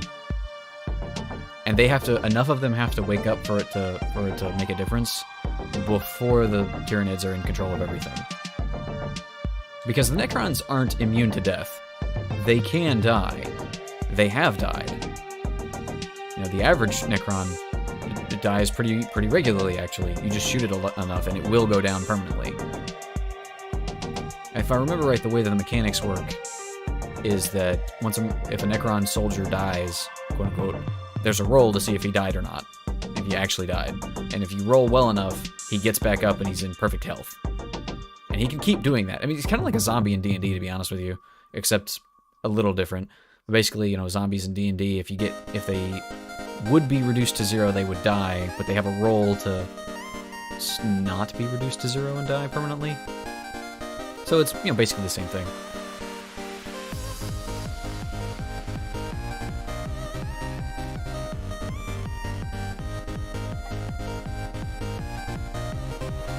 have respawn structures, so even if they are killed, they respawn at those things. Yeah, and those things aren't immune to being blown up. They're really tough, I think. You know, nigh indestructible. Ah, well, that's too bad. No, but they can be destroyed if they can be found. And again, even if the Necrons could outmatch the Tyranids pound for pound, there's just so many more Tyranids. Like, the Necrons might get to continue existing, but they wouldn't be able to be in control of the galaxy. Even if it got to the point where the Tyranids wiped out everybody else and took over, I don't know if they can consume the Necrons based on their physiology, like they can basically every other race and species. But if they could, or even if they can't, rather, they can still kill them enough to where they can't expand. And again, the Necrons are so far advanced, they don't really make improvements. Like, they're already at the top of their own food chain as far as they can get, I think. They don't really get better. The Tyranids' whole thing is they get better. They adapt. They evolve to fit new purpose and overcome whatever it is they're fighting with, you know, ridiculous rapidity. And so, if the Tyranids were able to wipe out everything else, and all they had to worry about was Necrons, there would be an entire hive fleet that was developed just to deal with Necrons, and they'd get really good at it. And I think that's sort of that is sort of the thing too about 40K. Any one of the factions being focused on by any by like all of the other factions wouldn't live through the process. They've already taken over the world once. They only stopped to take a nap. Universe was already there. I think your argument only comes down to just how many structures Necrons have. Which I argue is an impossible amount, because I'm a fangirl.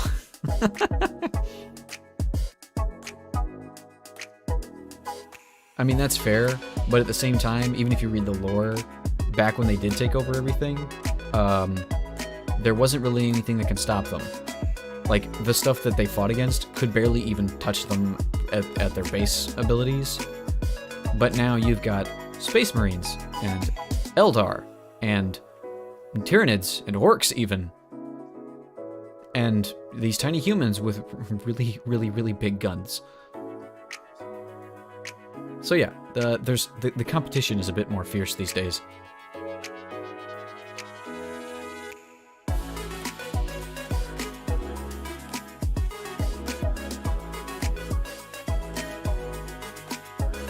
Alright, I'm gonna get back over to this. I've ranted too much. I should make a video. In the Tau with their BS railgun.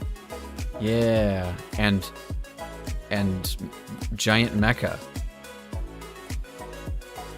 I love the Tau. I'm not gonna lie. I think the Tau are great because it's one of those things in 40K that's like, ah, wait, this should not be here, and yet it is, and it's glorious.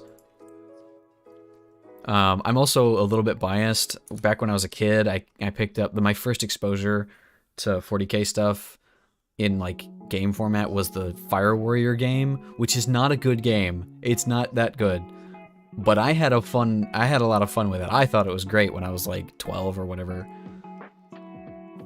More on the game side than the lore. They buffed it and it's now, alright, and it's more busted now. If you're talking about the what is it, I can't even remember what it's called. It's like the Title something or other, or Tempest or something. It's like that one mobile suit. I can't think of what they call them. They have a word for them. They're big robot power armor stuff. And like the one has a railgun, and then there's like a version of it that has two. And it can basically kill anything on the map. Anything in the game it can kill. Which is just silly.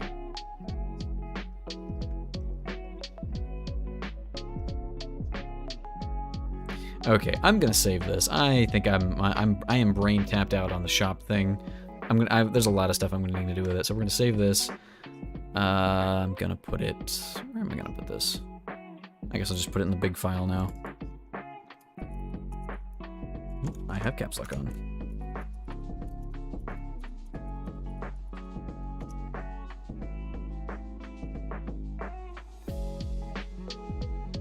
Railguns, besides doing ridiculous amount of damage, ignores immortality. Oh, right. Yeah.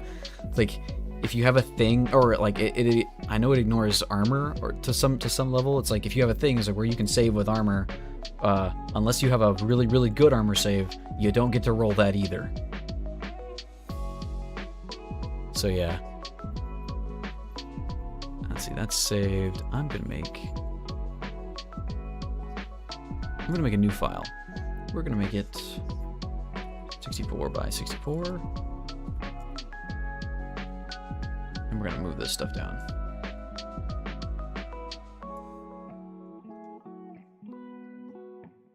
Sorry for derailing the stream. Oh no, it's fine. I like ranting about nerd stuff. It wasn't derailing at all. I welcome the distractions. Also, Kitty, you missed my... I would say you missed my rant about wizards, but you've already heard my rant about wizards before, so you're welcome that you got to miss that. Talking about the infinite repeating wizards thing. I need to open up some of this stuff I've already got.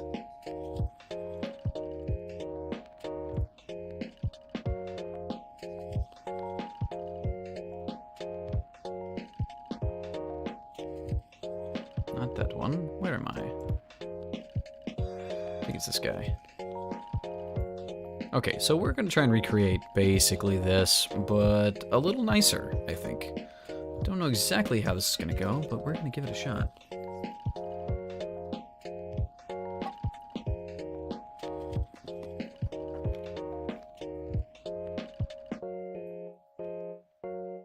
So I don't remember exactly how big this is. Oh, and actually... Crud, I forgot.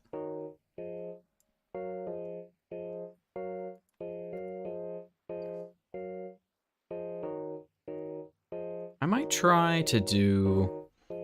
Because I've been doing a version of Chrono Trigger sprites, I might try to do a version of me in that style. Let's see how that works. We'll start with that, actually. Oh, also, I do like talking about lore and stuff, and we were talking about lore for my my character earlier. Kitty, if you're still hanging around. That's one thing we sort of started with.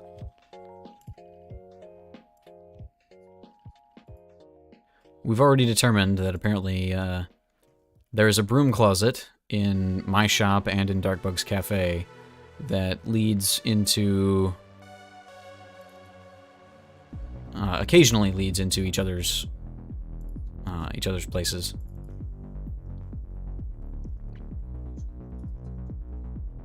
Okay, I thought that's how that was. This is basically only 2 blocks here, so let's start with a face. It's 3, boop, boop. And I've got to have enough space for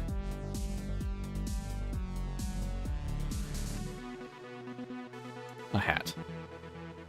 So my face might need to be lowered down. The fun part is I can basically just make all of this blacked in.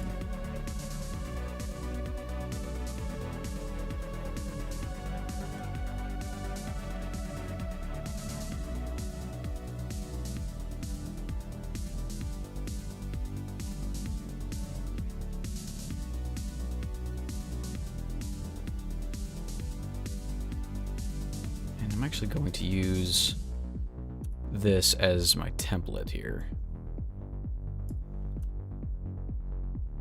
Copy.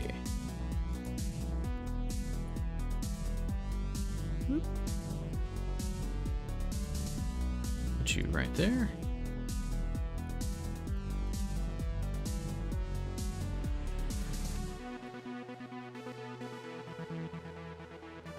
So with this, crud. So with this sprite, he actually goes above his own, or above this parameter a little bit. By just a hair. Interesting. That is that way, actually. Should I do that? That looks kind of weird. Why is it? Oh no, it doesn't like. Ah, that's why.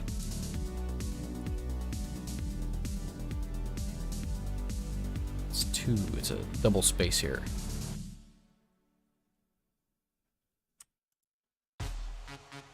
Yeah, that's fine. Let's try to make the hat at least this tall.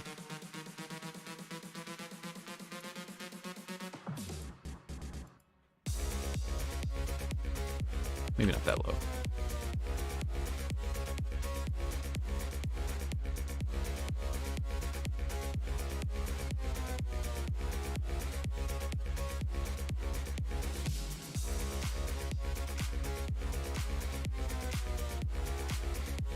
I think it's going to end up being completely colored in here.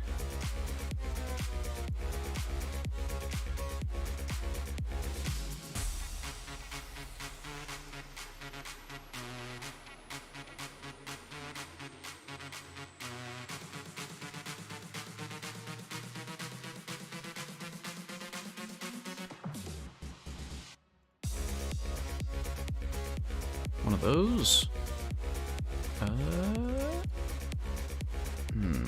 Maybe. No, that should be that way. This should be this way. In less than such a way. Yeah. I really ought to make multiple layers for this.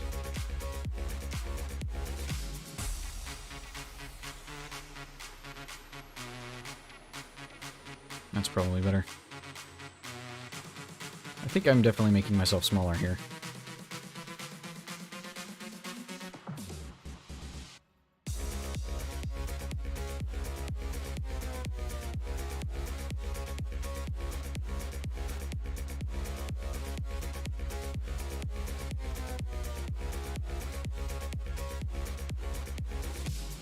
It is that color. I want to make this... I don't know about that. Okay, so from about here down, I'm already facing to the side rather than straight on. I've already stepped away from my character template.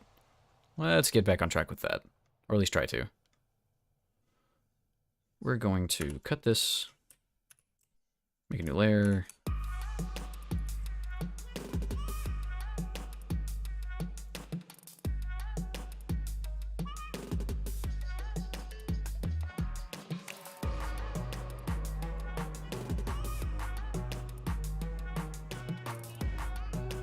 There we go. And we're going to use this outline as my silhouette. Or for a silhouette.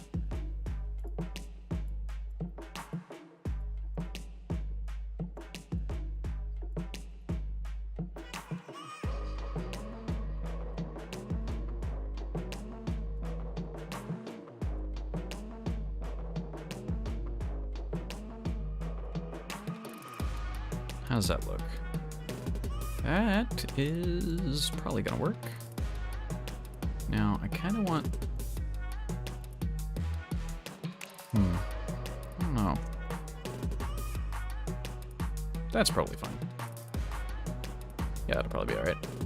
And I guess I did want to change up the look of my outfit a little bit, because I've realized, I've known for a while that robes are not good adventuring kit.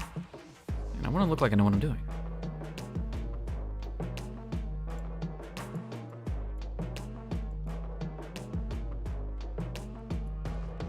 Leave those out. Might go all the way down to here, actually.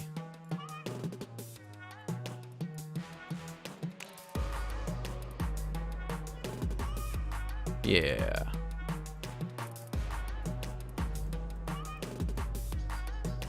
Doop, doop, doop.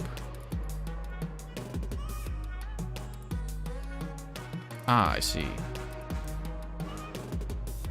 Well, no, that does come in like that. So what I want to do is that, I guess. And then we'll color in this a little differently. Cool.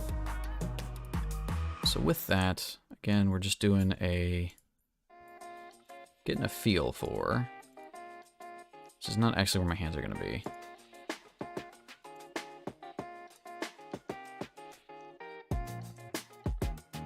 Yep, that's fine, that's fine.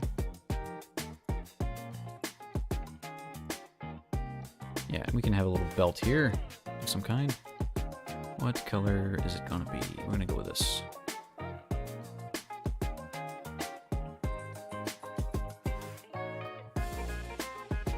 Maybe I'll have a belt, maybe I won't. I don't know yet.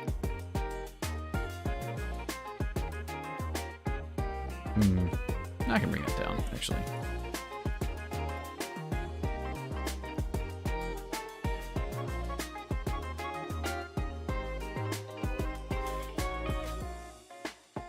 That's really how high the shoulder... No, his shoulder does come up that far.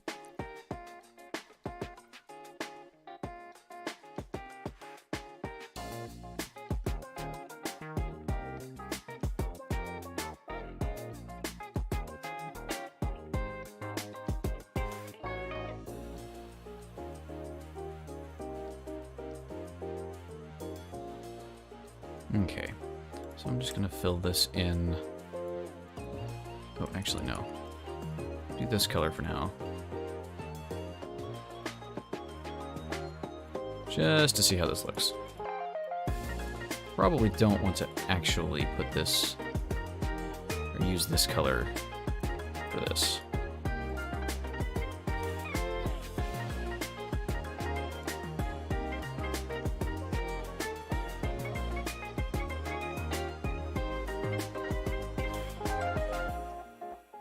I see. That is actually like the little tongues of his shoes popping out. Cool.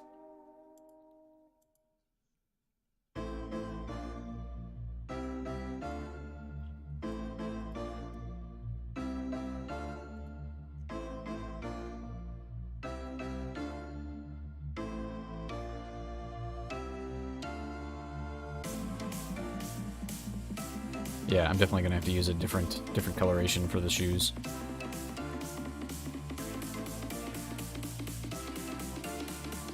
Let's grab this color. Oop. Hey!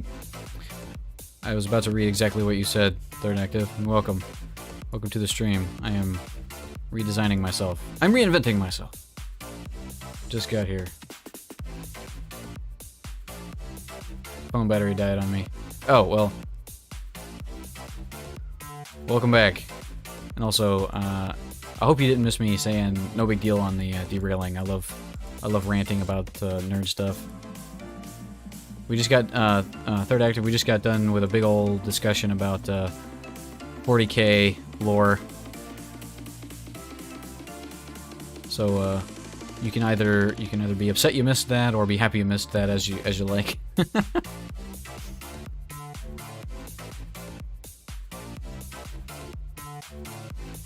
think I'm gonna just go ahead and do that. And then right there we'll do this maybe.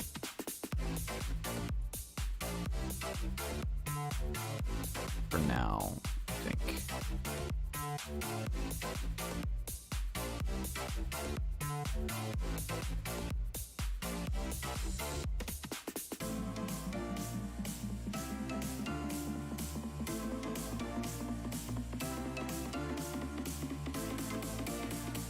Yeah, something like that, I think, is fine.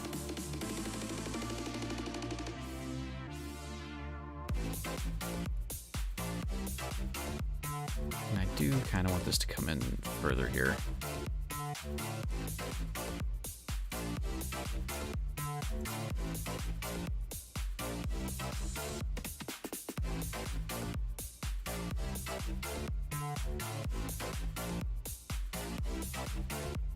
There we go. It's a bit more round. I'd love to make this hat fit within the confines of the block.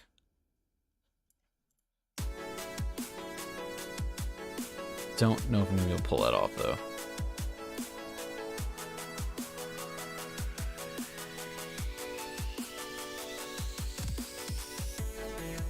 Well, I don't know if I'm going to be able to pull it off and make it not look stupid.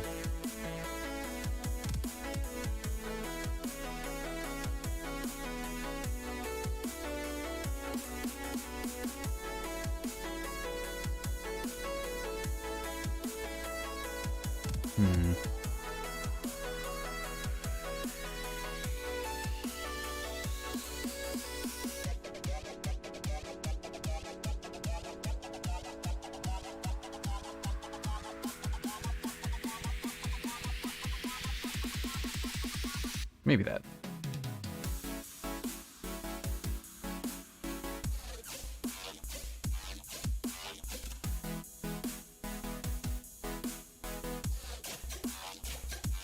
Yeah, okay.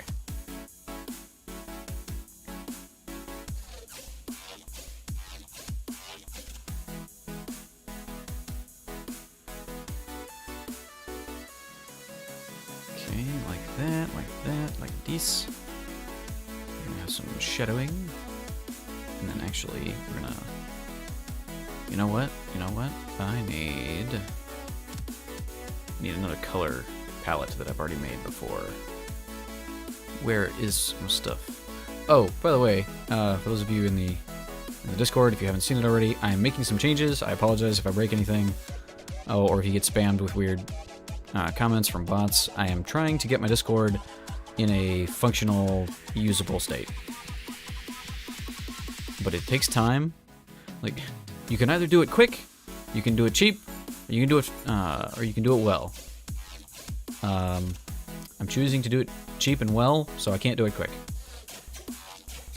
At least that's the plan, anyway. Where is her sprite sheet? Sprite sheet? Sprite sheet.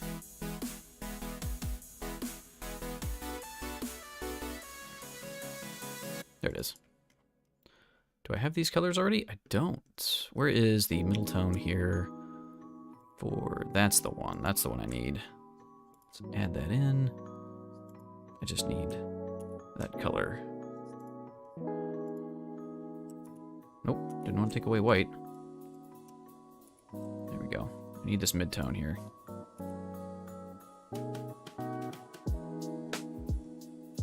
Let me get in there. Oh, exclamation point Discord in a chat, and that should pop it up for you.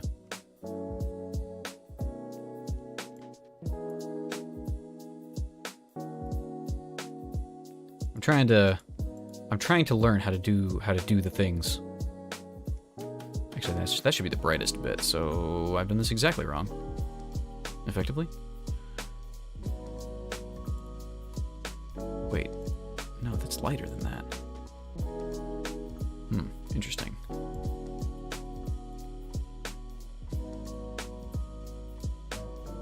That's how that would be. Yeah, this is gonna work out fine.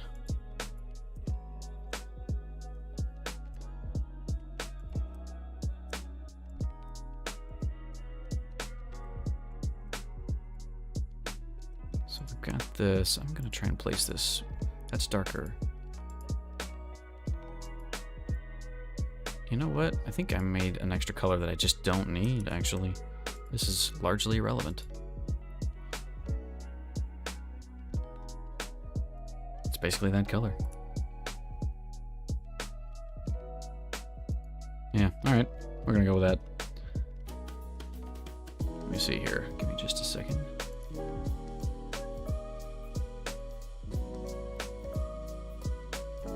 There's the link, if that pops up. We're doing manual approvals at this point. Hey, there you are.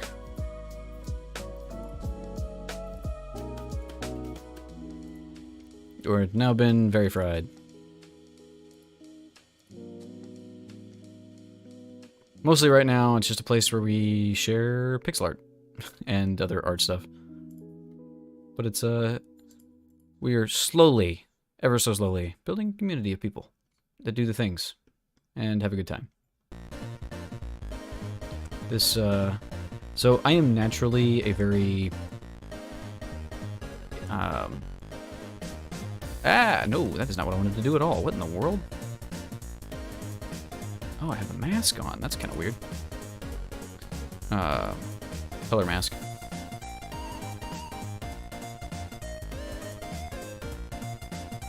Ah, I see, I see. Contiguous. There we go. I'm slowly learning how to do the community thing. I'm breaking out of my shell and learning how to be better at stuff and things. Yeah, that's probably good. Probably a good idea to do that. And I can lighten stuff up as need be by switching over to the line tool. Okay. So, wait a minute. That is that color. So let's do this. It's a little lighter there.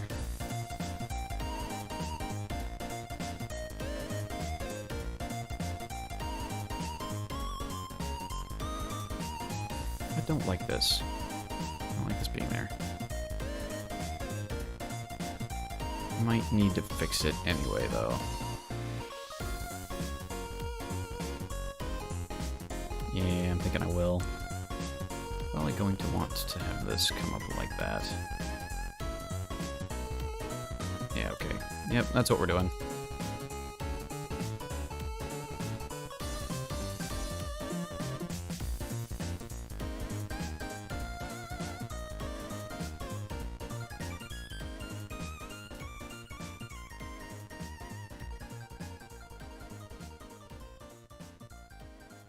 And I'm feeling like everything's a bit too dark. Okay, so...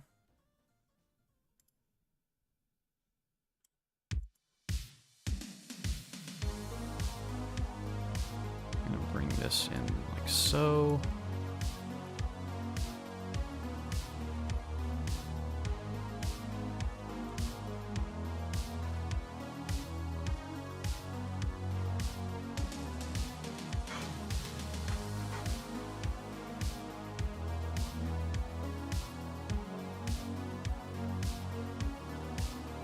Okay, how do I fix this? This looks a little strange.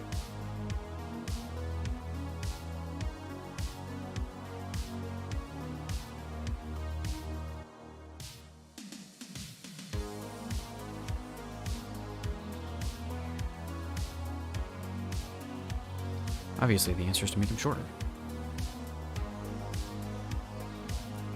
Solves all of life's problems, is being shorter.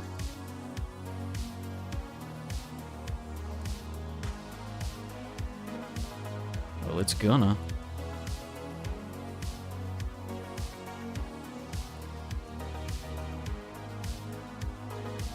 Okay, so now I'm running into that same problem of I feel like I've got too much... Actually, you know what? I've got too much... Why can't I select nothing? There we go. Too much stuff going on in a tiny space. I don't have enough detail. I don't have enough room to make some details. So let's fill that in. And then I will just make an exterior.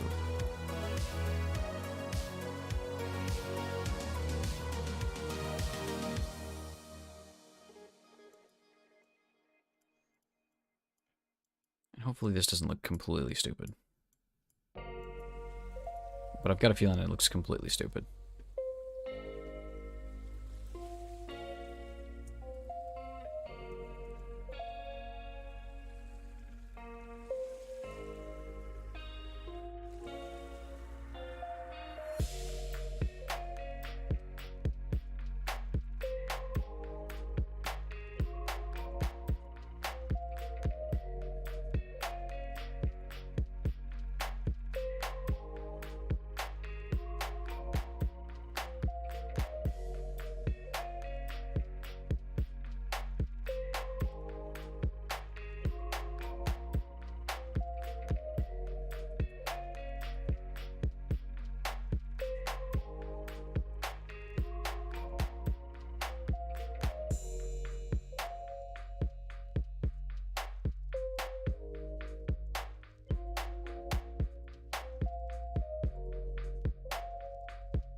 Okay, yes, this is working. We're making some progress here.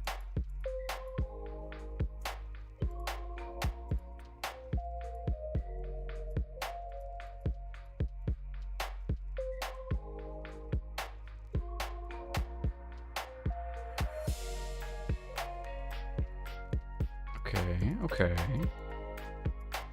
Gonna have to figure out a way to make the brim of his hat look separate, because I haven't done that yet.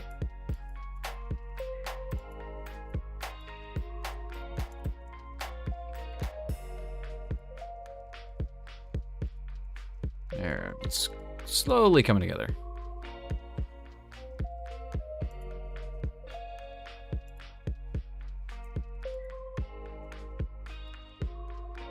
Kinda.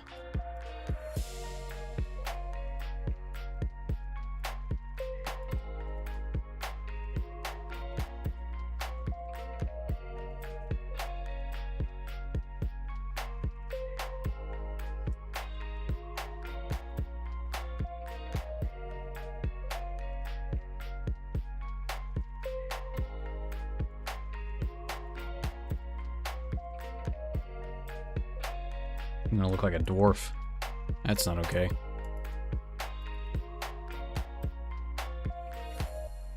Nothing wrong with dwarves. Just, I'm not one.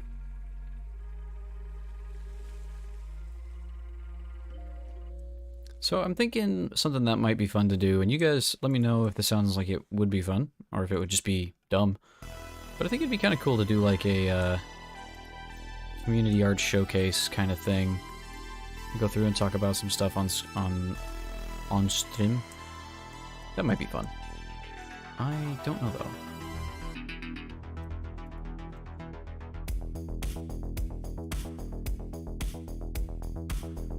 Have I messed this up somehow meaningfully?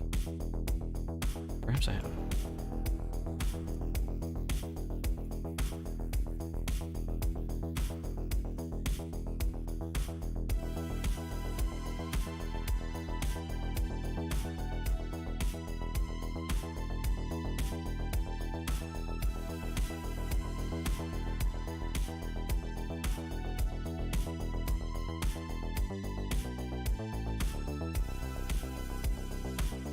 But, you know, it's always fun for me. Like, I do look at all of the art that gets posted, partly because there are a lot of people who are better artists than I am out there in the community.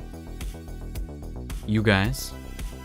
I'm still learning. I'm still learning quite a bit.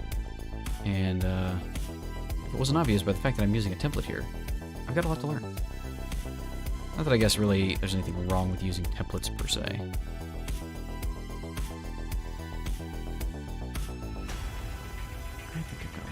Out a bit.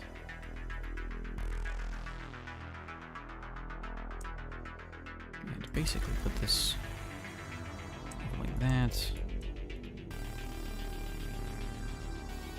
Yep, is the next color down. It's right there.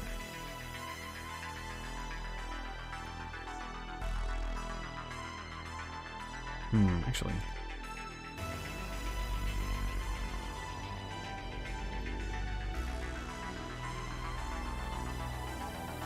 Yeah, there we go.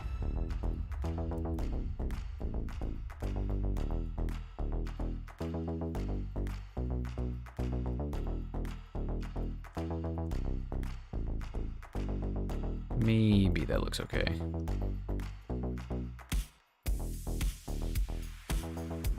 Kind of feeling like actually this should help me move down a peg.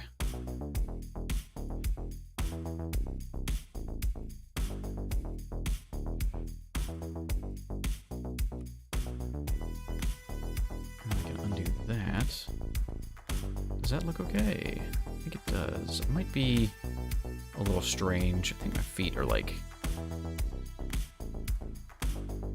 way far apart.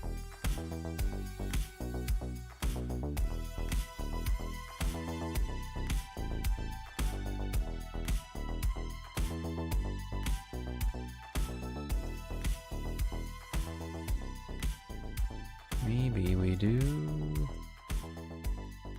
one of these.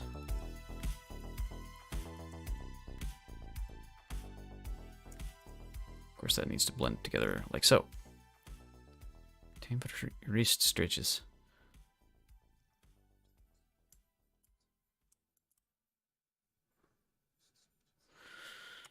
But I'm not done. I've got so much stuff to do. I need to work on how the feet go together. I realize what my problem is the fact that I'm trying to have him standing straight forward when he's not.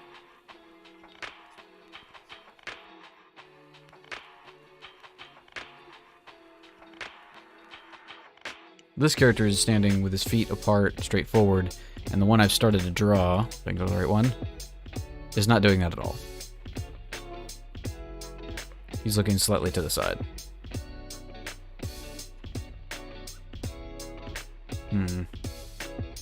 It's you. I mean, it's gonna be me, eventually, one day.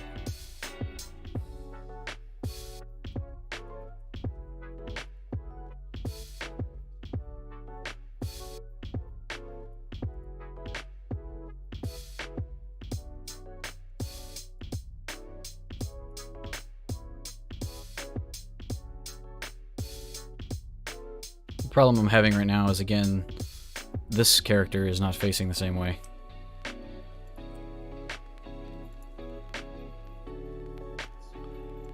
He's like slightly off to one side, which I don't know how that happened because the base template model is looking straight forward. I do know how that happened, actually. I know exactly how that works, why that is the way that that is, and I might be able to fix it. Now I'm just cross-eyed.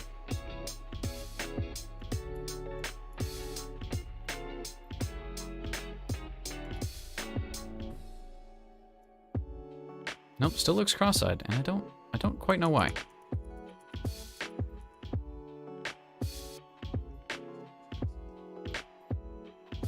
Okay, so if I draw the outline of the face here, so it's like from the bottom of the eye is 1, 2, and then over. So from here, 1, 2. I guess if that was the bottom of the eye, it'd be 1, 2, and down. That would be 2. That'd be like the edge of his face. I don't feel like this is going to solve the problem. Now, he's still definitely looking to the side.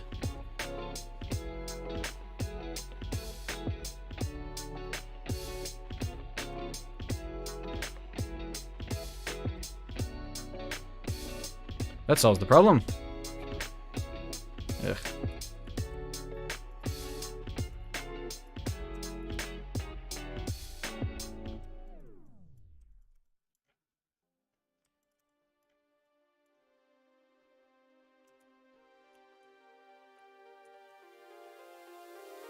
I think I'm gonna have to expand out past the... trying to keep everything within 2 blocks of space.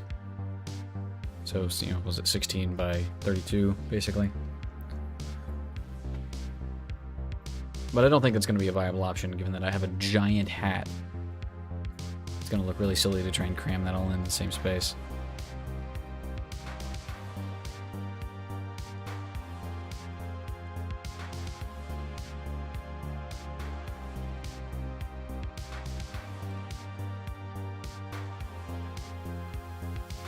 So there's only one thing to do. There. Ah, I feel free. I can breathe. Now my hat can extend as wide as I need it to.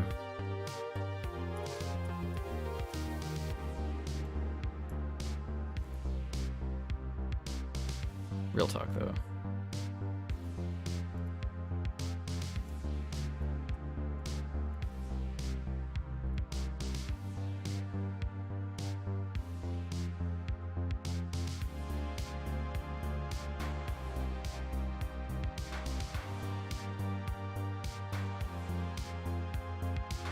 Why does this want to be like this? That is not how that should be. Not even a little bit.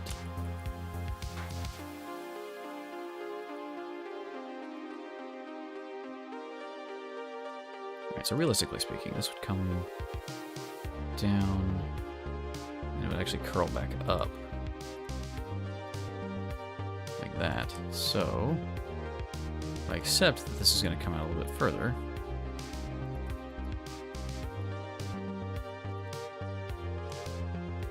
Wouldn't do that.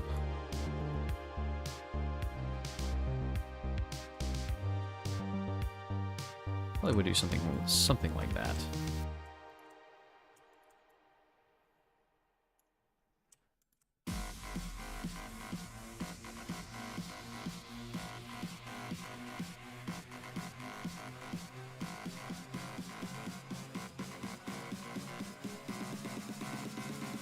Work in progress.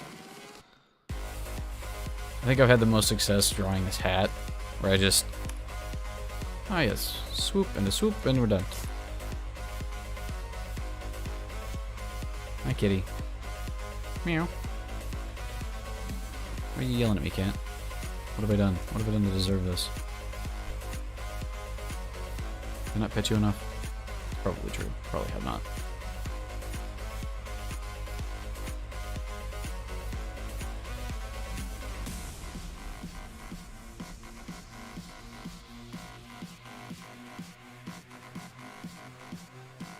Nope, every time I mess with it, I end up hating it. It is a problem to be solved, for sure. At some other time, perhaps. Ah, actually, we're on the right track. But I feel too short.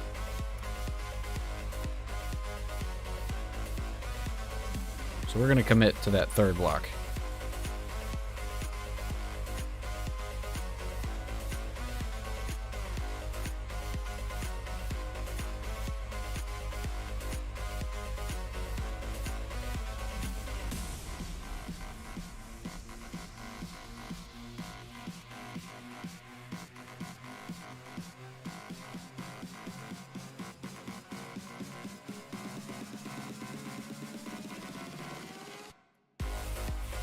This is all temporary.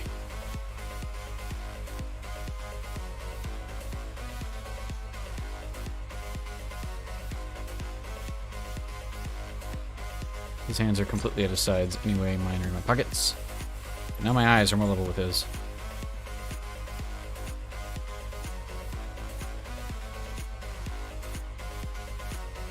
Now maybe my shoes won't look stupid if I separate them out the way they were.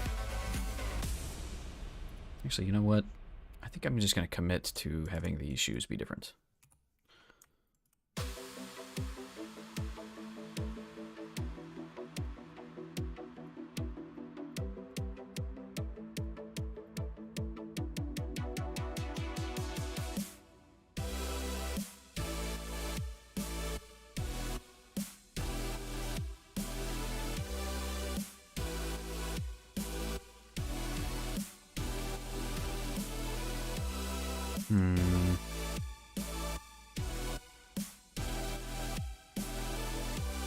One of these two ways, for sure.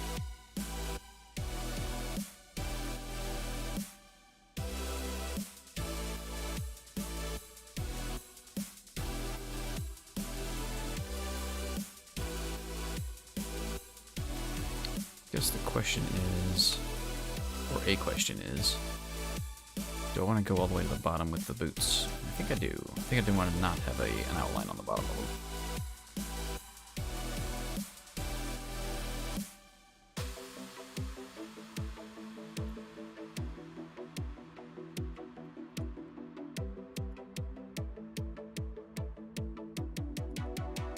It should actually be the other way.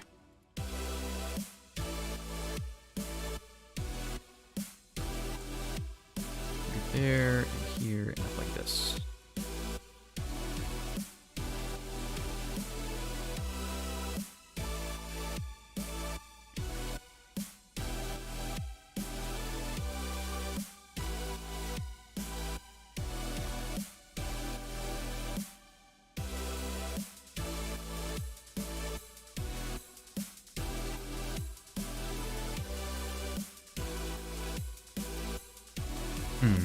Actually, that way and this way. Yeah, something.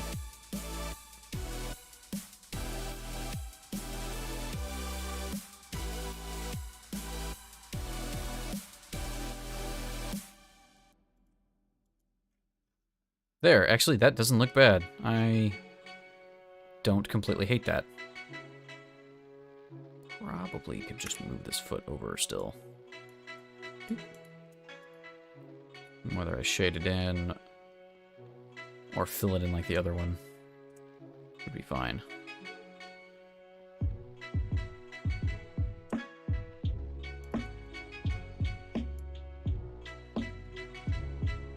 Yeah.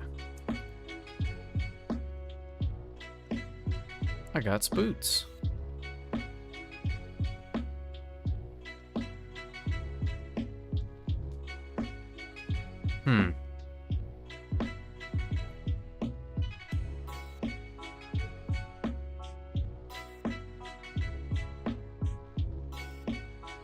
See, if I really committed, right? Really committed to, we're gonna use this, we're gonna use all the blocks. I guess one thing I could do is just move him, center him up like that, right? So now I'm doing a 32 by 32 sprite rather than a 16 by 6 or 16 by 32 sprite. But we could just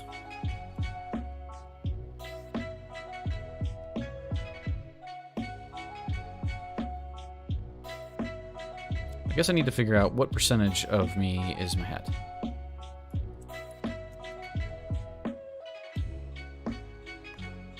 How important is it?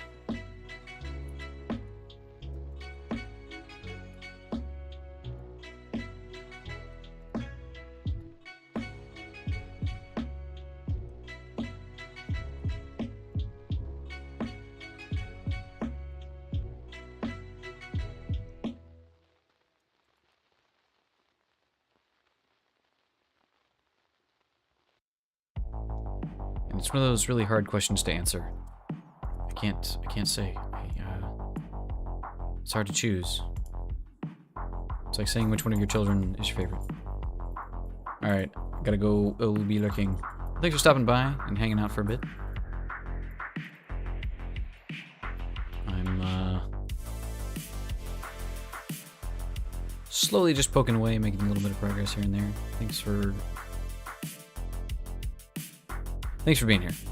Sorry, I probably should take a break. Goodness. I think I'm gonna do that. I'll take a quick break, like a 5-minute break, and we'll come back to it. Yeah, 'cause I've been staring at this for an hour and a half. Goodness. Whew. I gotta stand up, at least.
Okay, we back at it.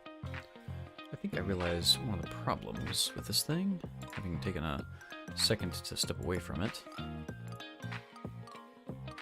I look like my shoulders are in my ears.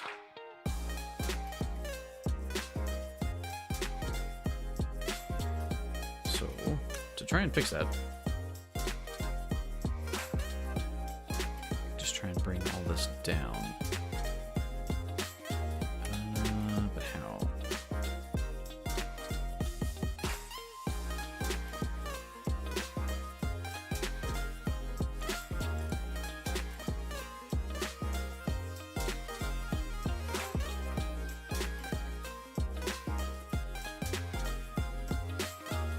I realize one of the reasons why that may have been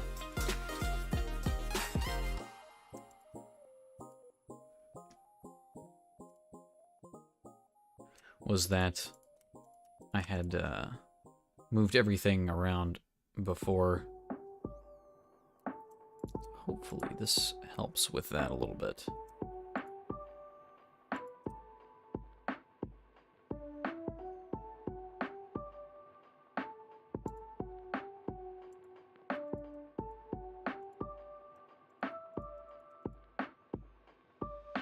Probably still want this to come over like that, because I'm still kind of facing to the right.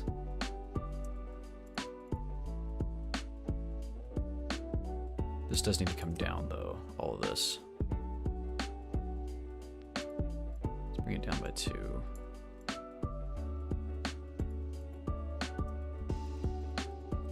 There and there.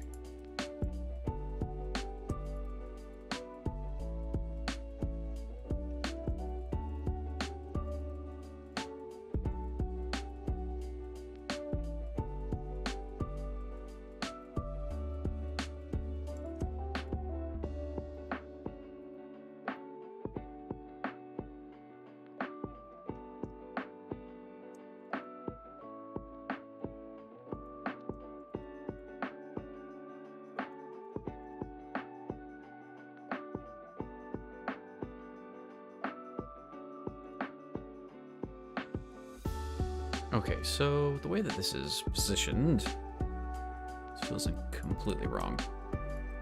I think that should probably be like so.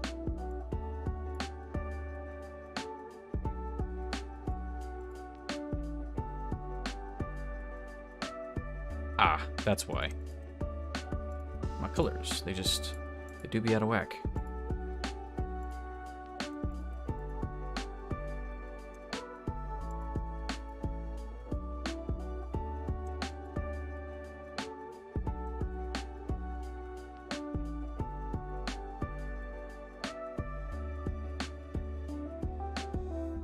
Okay.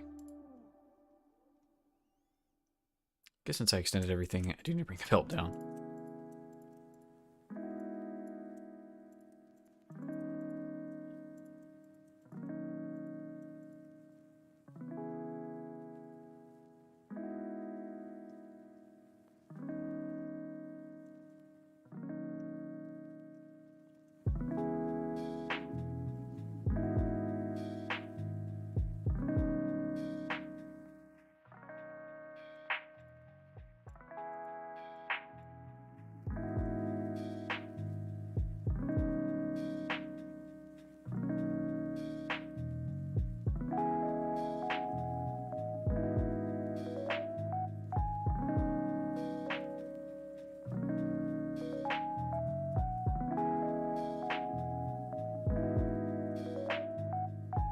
Okay, cool.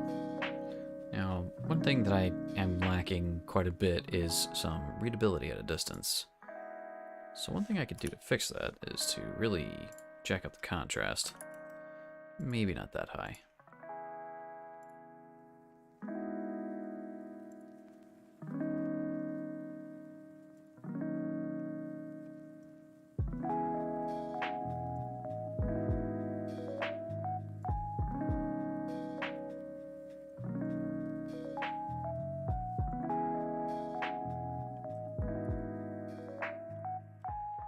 Yeah, I don't know.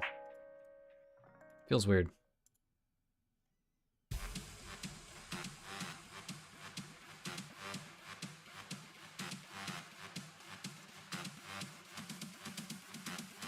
really don't want the thing to be too bright.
Okay, so I think this color is too bright.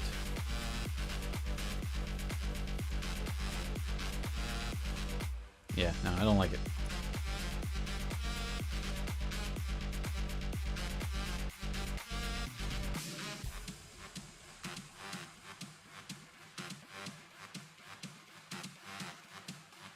We're gonna go no higher than that, I think. And even at that, we're gonna dull it down a hair.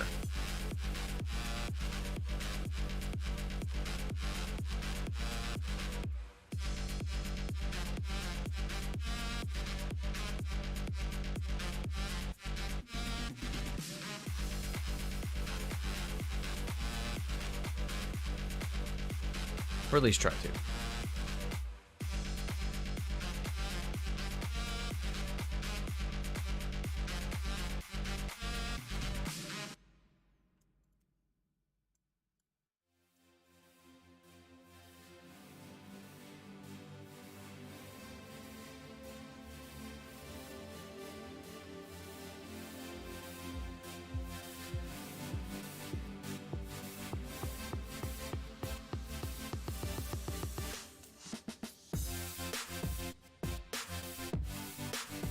Yeah, that works a little better, I think.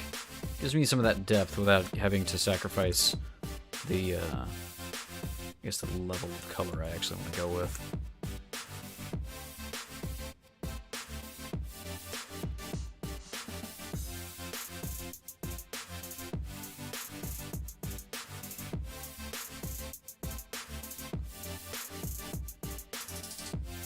Kind of want to do this too.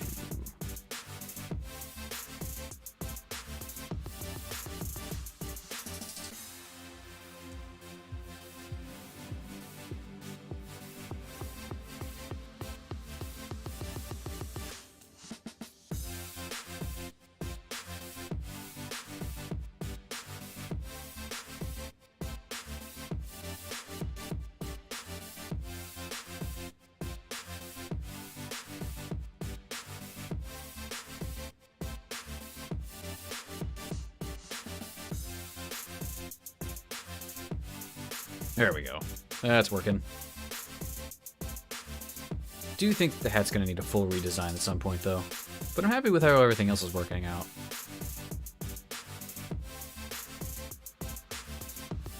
And you know what else? Maybe this will not be...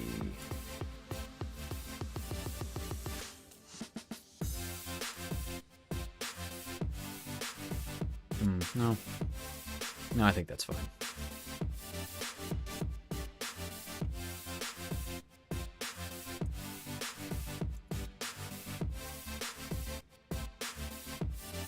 There. That way I'm looking a little bit more straightforward anyway. I don't know if this is going to end up replacing the avatar I'm currently using or not. I'm getting the feeling it's probably not. But if it could, it'd be cool. I could make something that did anyway.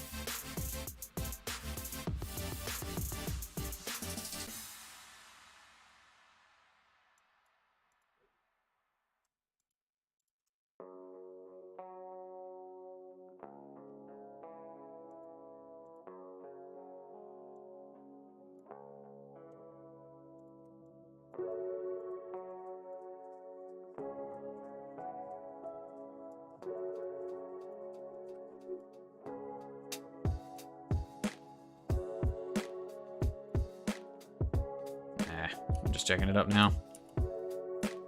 Oop. Let's leave that way, though. I think what needs to happen is this needs to move out some.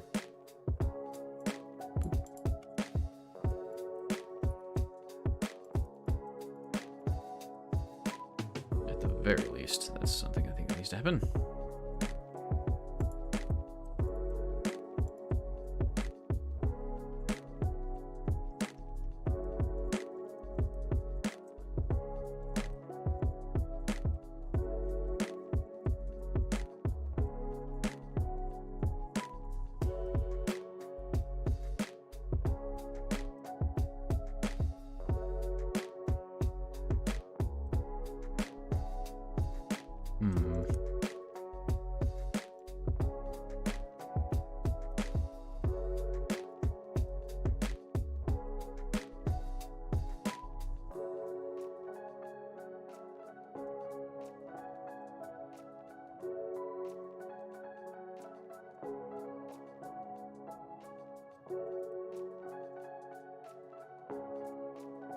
I think it's a bit more in line with what I've got going on currently. A bit. But just a bit.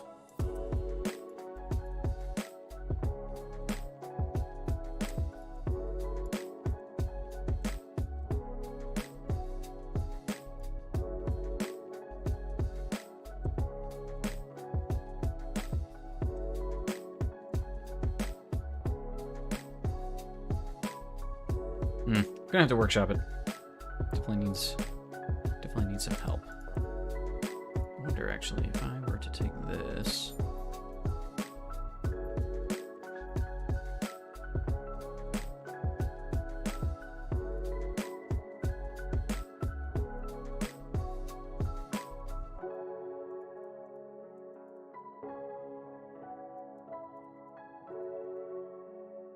Yeah, that's kind of doing something. I want this to extend out here.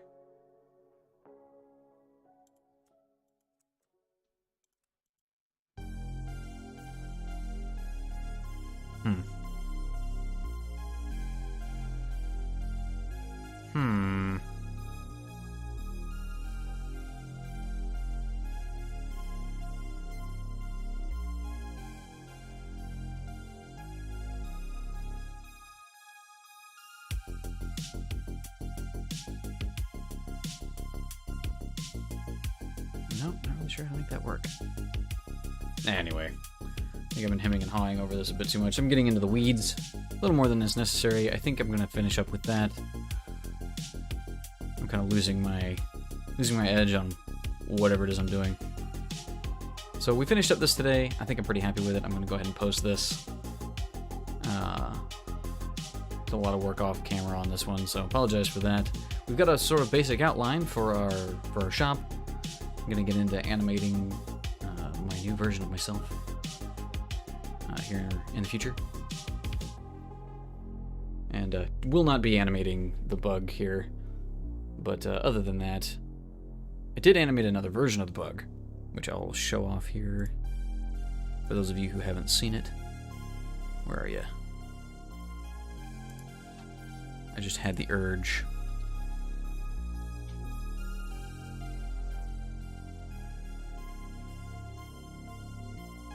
Make a what ended up being kind of a Sonic-esque idle animation.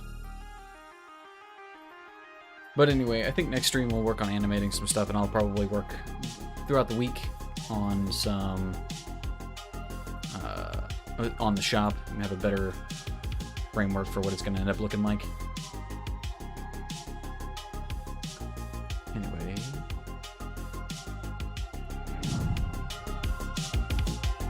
just wanted to say thanks for everybody for coming out and hanging out. I enjoyed the discussion we had. I'd like to talk more about stuff like that rather than just focusing on pixel art stuff, because it's good to get out of your, not even necessarily out of your comfort zone, it's good not to focus on a single thing too much. I am still in the process of learning how to be an entertainer, a streamer. But, so it's an ongoing development. If you haven't already, like I mentioned before, we have a Discord. We share art and talk RPGs sometimes, and at least that's the plan. That's the kind of community we're trying to build.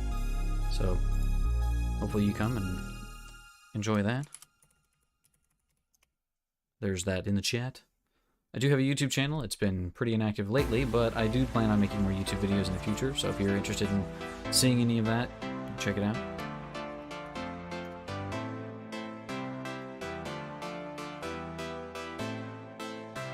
But yeah, thanks everybody for coming out. I'm gonna go ahead and call it there. And until I see you again, y'all stay safe out there.